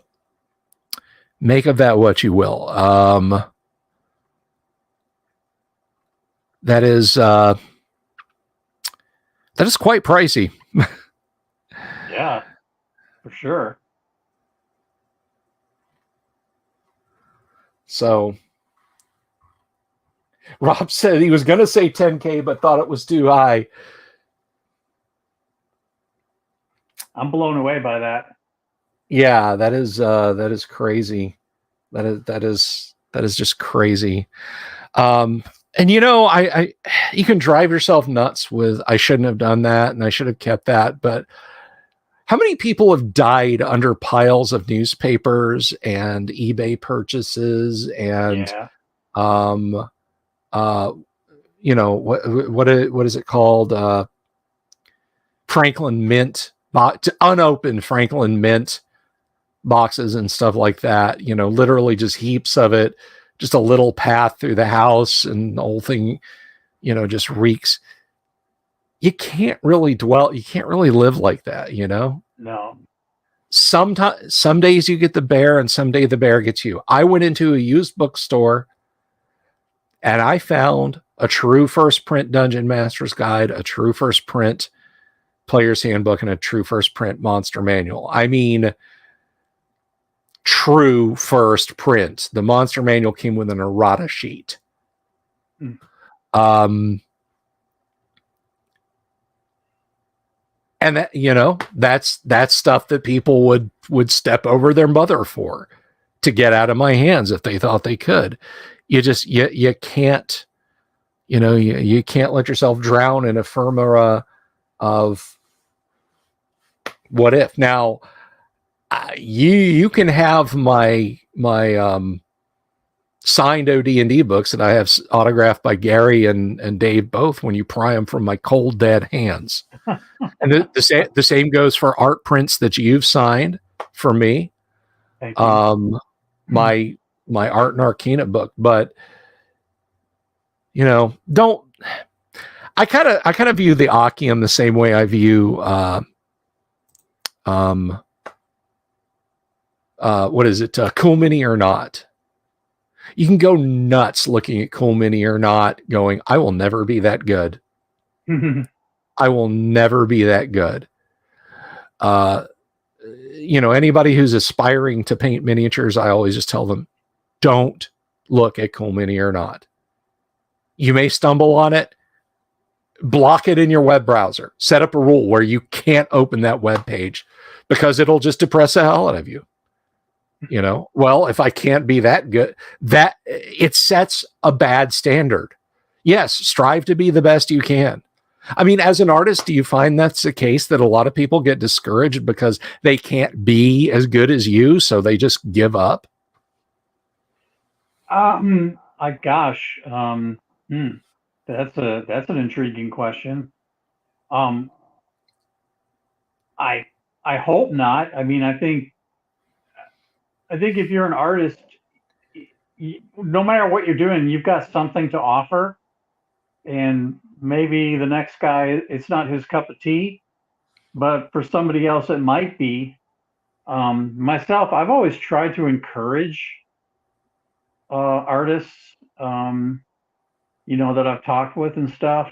So that's an intriguing question.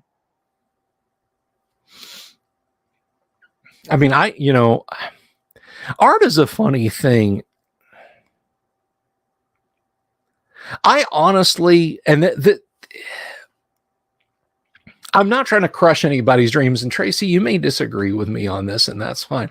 I don't think you can learn to be a good artist. I think you can hone your talent if you have a knack for it and become a better artist. But I mean, every art class that came along from 5th grade all the way until I graduated high school, I would take. I'm okay with clay, but dude, I cannot draw and I cannot paint. I cannot capture the details. There's just something about it that doesn't click with me, and that's okay. Mm-hmm. That's okay. I there was a time when I despaired because I really wanted to draw cool things. I think I could agree with you on that. There's this there's an episode of MASH where they have a patient come in, and he's a concert pianist, and he's been wounded in his hands, and or he's been wounded in one hand, and he says, I'll never be able to play again. And it's when Winchester was on the show, David Ogden Steers. Yeah. And he sends out like an emergency rush delivery, and he gets some it's pieces written just for the left hand, piano pieces just for the left hand. And he takes him over to the O Club, and he plays, and he tells the guy, you can play. And he explains to him, he says, I took lessons all through childhood and into my adulthood, and says, I can make the notes, but I can't make music. You can. And that, one hand or not, that doesn't change. You still have the talent in you. You can still make the music. And I think everybody who's creatively minded, and even I think everybody has the potential to be creatively minded. Maybe your creativity is in the kitchen. Maybe your creativity is at the keyboard writing, or playing the fiddle, or playing the guitar. I could learn how to draw lines on paper. I could learn what perspective is. I could learn just on and on, but I could never I could never get to that next level of creation. Now, I'm a damn good writer. Nobody better cross swords with me when it comes to writing. I'm a damn good writer. Because and there are people who see me write articles, technical articles or D&D adventures, and they're just like, how do you do that? And just the same way I look at people who are exceptional talents in visual arts, like yourself. And I go, how do you do that? So you're talking about the spark, right? Yeah. Having that inherent spark, whether it's in you for writing or artwork. So you're saying without the spark, it's not happening. Yeah, to an extent, I think that's true. Yeah. But let me just bolster you though. If you don't have the spark, you too can be Rob Liefeld if you practice enough. Yeah. If you if you really put your nose to the grindstone and try to produce the most godforsaken, ugly misinterpretations of human anatomy, you can be Rob Liefeld. So don't ever think that you have to be really talented to be a professional comic book artist, because Rob Liefeld is living proof that you don't. Well, and if you've seen a lot of today's comics, I don't know what the hell is going on, but I looked at some stuff the other day because I was reading an article on the history of some of Marvel's characters. And so they went into some of the new stuff and showing you actual pages from today's comics. And I was like, are you kidding me? This person got paid? They drew a check for doing this? You got to be kidding me. Because it was just it looked like a child did it. Yeah. And I could almost accept that, because if that is the top end of what a comic book company will accept, then so be it. And I say I could almost accept that. I don't have the link handy.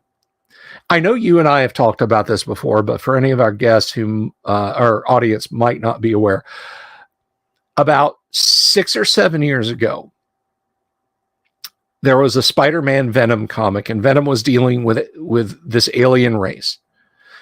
And they had power suits and hover tanks and stuff like that.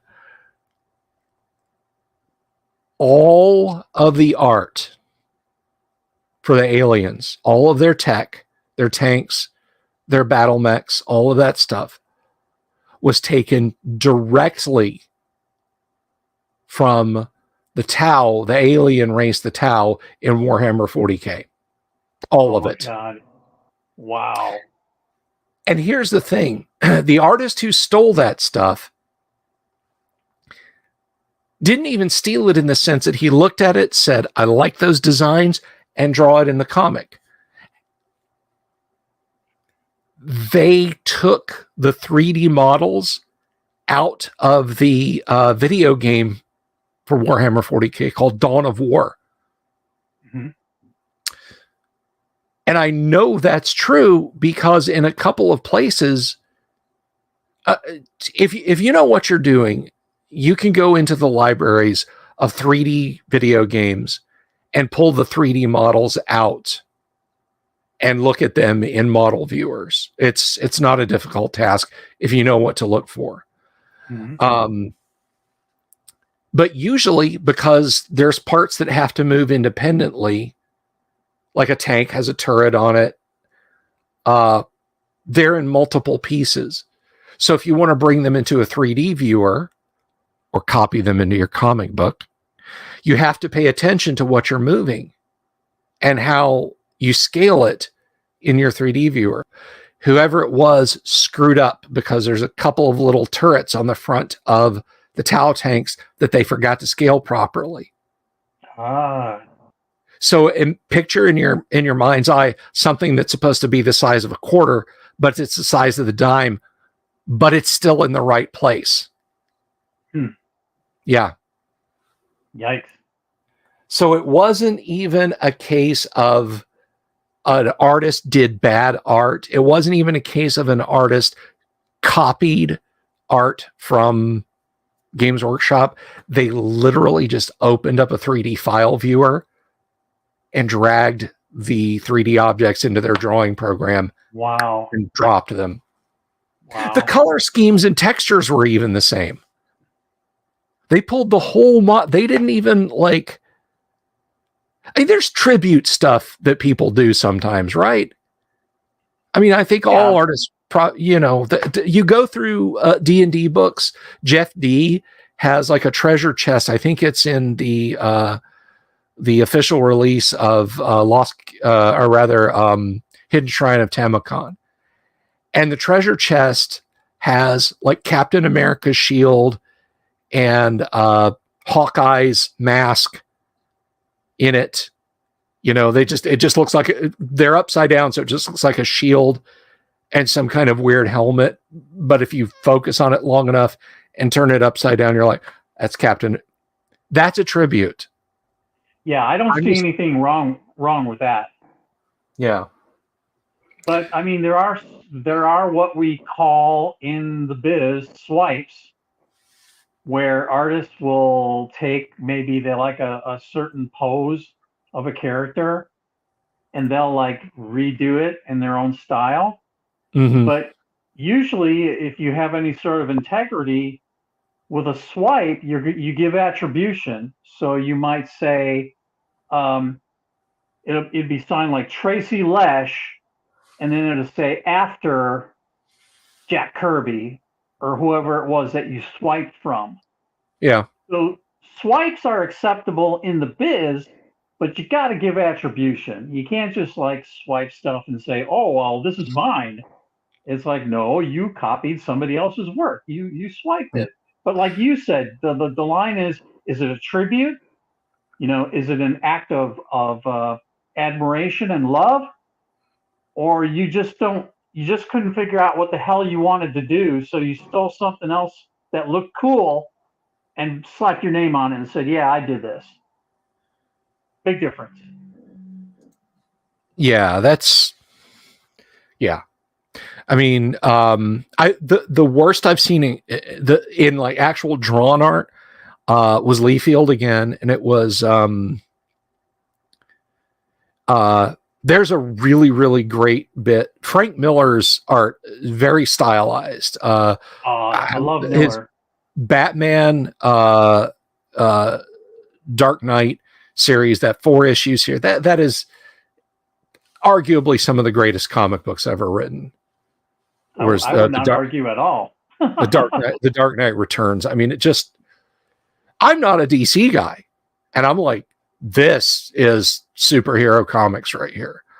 But there's that great scene. It's a full page, or it's either a full page by itself or it's got a couple panels insert on it, but it's still most of the page. And it's Batman and Robin swinging into action. Yep. And it is a very, you probably know the panel I'm talking about. They're flying in from the side. They're flying in from the side. And they're kind of going in one direction, and Batman's kind of pointing, and Carrie Kelly's like just kind of hurtling her body. That is the exact one. That is the exact piece. Rob Liefeld stole that. He swiped that entirely. Now here's the thing. Batman is flying forward in that. Carrie's holding on to him. He's swinging forward. They are moving forward. I think he's even pointing forward. He's like doing the Kirby hand tribute to stabilize himself. It's a wonderful, wonderful shot. Liefeld stole that and made it into, he is like jump kicking somebody. But it's so bad because it's so awkward, because like, that's not how you move when you kick someone. That's not that, like, that you would be falling backwards away from them. Like, it just, dude, if you're going to steal something, why? God, just why? Oh, Vinny brings up a good steal. Nick Fury is in the OD&D books. Is it Greg Bell? Was Greg? Yeah, Greg Bell took a then current issue of Nick Fury and Agents of Shield and turned Nick into like a Barsoomian warrior and redid it. And then go ahead. I think that's in the Art and Arcana book. Yeah. And there's 2 Doctor Strange panels. The horse on the cover of the first print OD&D set, and there's like a evil temple inside that's just, it's swiped from, I don't know, you tell me, is that a swipe or a tribute when they just basically redo it but it's fantasy style?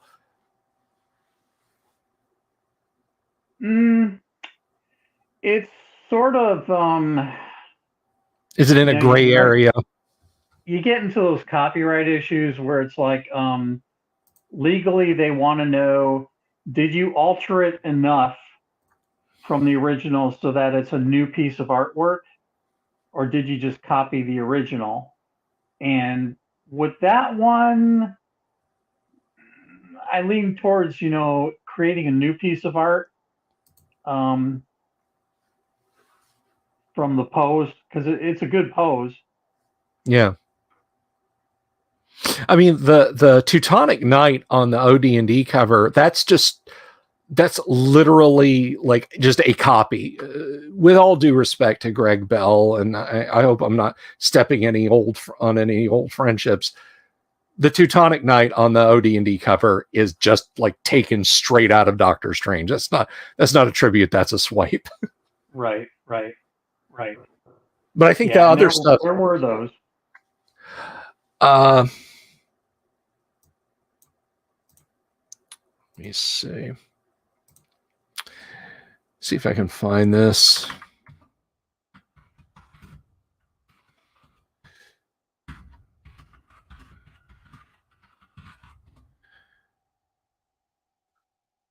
Oh, here is a here's see if I can open Here's this that image I think you were thinking of. Let me know if this is the one. That is the one I am thinking of, yes. Now imagine that's Batman trying to, like, Lee Field redid that as a kick. Kind of ridiculous. I'm not seeing it. Yeah. Interesting. So I want to, this is, there, that's perfect. Open image in new tab. We can blow that up a little bit, and I will add this one. Share screen, share that one. And I don't know if that's coming up that well for our viewers, but in the case of like the Nick Fury, the 2 Nick Fury pieces over here, and this is from Art and Arcana, guys. You really should get yourself a copy. And if Tracy's going to be at GaryCon, and you're going to be at GaryCon, or you're going to come down here to Central Florida to see us, then if you ask him real nice, Tracy might autograph it for you. But I don't want to. QuestCon's coming up, so QuestCon, that's right. Oh my God, QuestCon is coming up. Dude's gonna slice his own wings like that. They should be furled back for safety. Where does his right leg go? But yeah, no. QuestCon is coming up. We are going to be Tracy and I. Tracy will be on Artist Alley at QuestCon all day. I will be doing a panel at some point at QuestCon Orlando. I don't know exactly the time, but QuestCon itself is let's stop screen sharing so I don't accidentally show something embarrassing. Let's see. I can find this real quick. So if you're going to be in the Central Florida area in August, because everybody loves to come to Florida in August. It's a perfect time. Absolutely Absolutely the best time. The air outside August in Florida is the temperature of molten lead.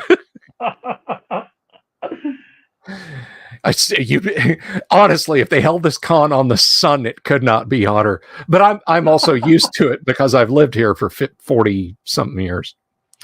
MegaCon's going on right now. MegaCon, yeah. So one of I gotta tell you, this is an artist. You'll appreciate this. One of my daughter's friends loves cosplaying as GLaDOS. Now, she has like a black and white mini skirt outfit and blouse, and she has this little tiara thing she made that has GLaDOS from Portal. If you're familiar, I'm not sure if you're familiar with the games. She's an insane AI that spends the game trying to kill you, but she has a very tongue-in-cheek attitude about it. But she's basically a giant a flexible computer module that when you finally find where she's at, she's suspended from the ceiling. Not a humanoid at all. So to cosplay as GLaDOS, my daughter's friend has this nice dress, nice black and white dress, and a little headpiece with a little plastic eye lens mechanism. And apparently she was getting ready to go because she does do cosplay. She's getting ready to go the night before to MegaCon down here. And she broke her headset and it was a little beaten up. So she's, no problem, I'll fix this. Something happened with the touch-up paint, and it started to dissolve the thing. I don't know what it was originally made out of. So she was heartbroken. So I'm going to 3D printer a bunch of GLaDOS cosplay stuff to spec. Nice. Poor kid. So yes, QuestCon Orlando. And you know what? I might as well share this too. But I'm going to share your art first because we got some superhero stuff going on there. Are these originals? Those are the Thunder Agents that they were creation in the 60s by Wally Wood. If you're familiar with Wally Wood's work. Yes, and, yes. It was sort of when Marvel really started going big, this was like sort of this company started up, and boy, I'm blanking out on the company name, and I've got like a collection of these in book form of the back issues. Shoot, I can't remember the comic company. It was obscure. It was sort of like Charlton was. You had Marvel, you had DC, you had Charlton, and then you had some also rans. But Thunder Agents became kind of big. It was like sort of the concept of combining superheroes with the Man from U.N.C.L.E. It's like they were part of like a spy organization that worked for the UN. Okay. And, yes, nothing so inconspicuous as as someone dressed in rainbow tights, trying to do espionage work. It was a really interesting series, though. Some of the comic greats worked on it, like Mike Sikowski, like I said, Wally Wood, whose illustration is incredible. Look him up on Google and just gander at his stuff from back in the day, and it's just awesome. He's the guy who was also credited with redesigning Daredevil's costume to the completely red costume that we know today. But he switched it over from the yellow and red costume and redesigned it and created that iconic Daredevil look. Wally Wood also worked on things like Will Eisner's The Spirit. A lot of sci-fi space stuff. His stuff is just incredible. But yeah, Thunder Agents was a thing for a while, and so I kind of like wanted to do. This was part of a book that I worked on, which was like a history of the comics. Mm-hmm. And so in one of the chapters they talked about the Thunder Agents, so they had me do this piece for that book. I've got some other ones like that. I think Rob named it there. Tower Comics, is that right? Tower Comics. That sounds correct. I believe you are correct. Okay. Yeah, Tower Comics. That would make sense. And then later on, George Perez, who recently passed away. Yeah, yeah. He was actually Uh, really good friends with Anna over at Gods and Monsters. I did not know that oh, wow. until his Yeah, very passing. sad to hear of his passing recently, along with Neil Adams, Yeah. another one of my heroes. But yeah, so Perez revitalized the Thunder Agents back in the 80s and did a run on that, which is just beautiful. So yeah, check out if you there's like archives of the back issues of Thunder Agents. So if you're a comics fan, I recommend it highly. And you're going to see some of the greats in comics working on these issues for Tower.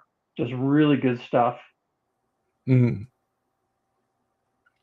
Rob says JC and Deluxe Comics also had it, according to Bing Search. You know, there were a lot of comic companies that went under in the 90s, and a lot of their projects sort of went into obscurity. Like what was one? I read a few of their titles. Does anybody here remember Pacific Comics? Pacific Comics. Oh yeah, yeah. Pacific did a lot of Jack Kirby Yep, comics. yep. And what? Oh gosh, John Byrne did a series, and I don't remember what his label was, but he basically like he just kind of went over and said, "Okay, I'm going to do the X-Men, except I'm going to call them the Next Men." Yes.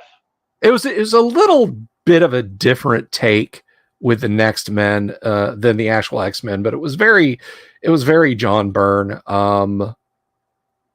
He's an odd duck. Apparently he was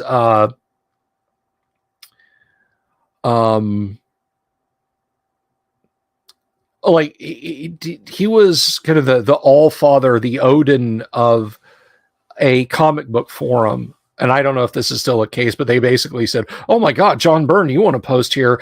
You can have up to admin rights, and you can moderate forums and stuff." And I kind of get it. Like if Gary was still alive and he just showed up in my Discord, I'd be like, "You have your own thing. Do what you want with it." I get it. But like back in 2014, 20 whatever, God, how long has it been since the first Incredibles movie came out? Well, anyway, after the first Incredibles movie came out, he basically issued a site-wide fatwa against it. He thought that the Incredibles, first of all, that it ripped off great comics, that it was just like theft. It was just IP theft and no. Now, I'm not the biggest fan of Disney or even Pixar in the world, and then he said, not only did they steal it, they're insulting it. They're crapping on superhero comics. I'm like, relax, my dude. But no, where he was boss, he said, you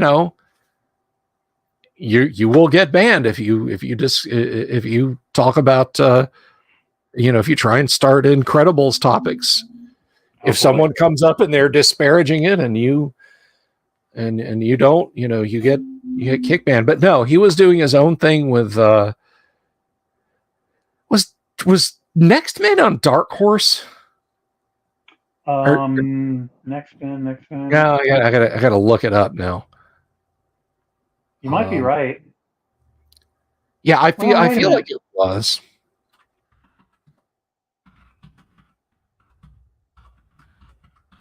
I'm sure the Magic Box can tell us. So John Byrne's Next Men.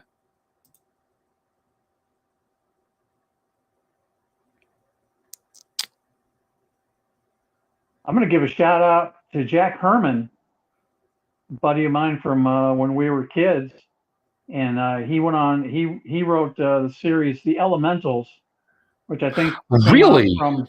Yeah, he wrote Elementals for Comico. And then, of course, worked on his game Villains and Vigilantes with Jeff D. Wow. But yeah, we went to school together. That's awesome. Jack's an awesome guy. Okay, so it was he had 2 runs of it. The first I started reading it in 92 when it first came out, but I didn't continue on with it that long, but it was Dark Horse, and then in 2010 to 2011 it was in IDW. Oh, okay. So it was on Dark Horse, but it was then in IDW. So, well, that's very cool. About your buddy there. That's really awesome. Yeah, we used to make comics when we were in grade school. Sweet. We both had characters we came up with, and we would make these. We would just like fold 8.5 by 11 sheets and staple them together, and like sell them to our friends. Run them off on the mimeograph machine, and sweet. So I remember his character was he came up with this guy called a Morpho Man, and a Morpho Man could turn into water, like seep under your door or come out your pipes or your your sink or your toilet or whatever. So he had a Morpho Man, and then I made a companion to him called Garbage Man, who was like Batman, but everything he did was with garbage. So all of his gadgets were trash that he found, and instead of a Batmobile, he drove a garbage truck. And we would do these little comics where we had team ups with Garbage Man and a Morpho Man. I like it. I like it. Oh yeah, we got a. There we go. Little surfer dude, very nice. Whoa, dude. Yeah, I like cartooning too, so.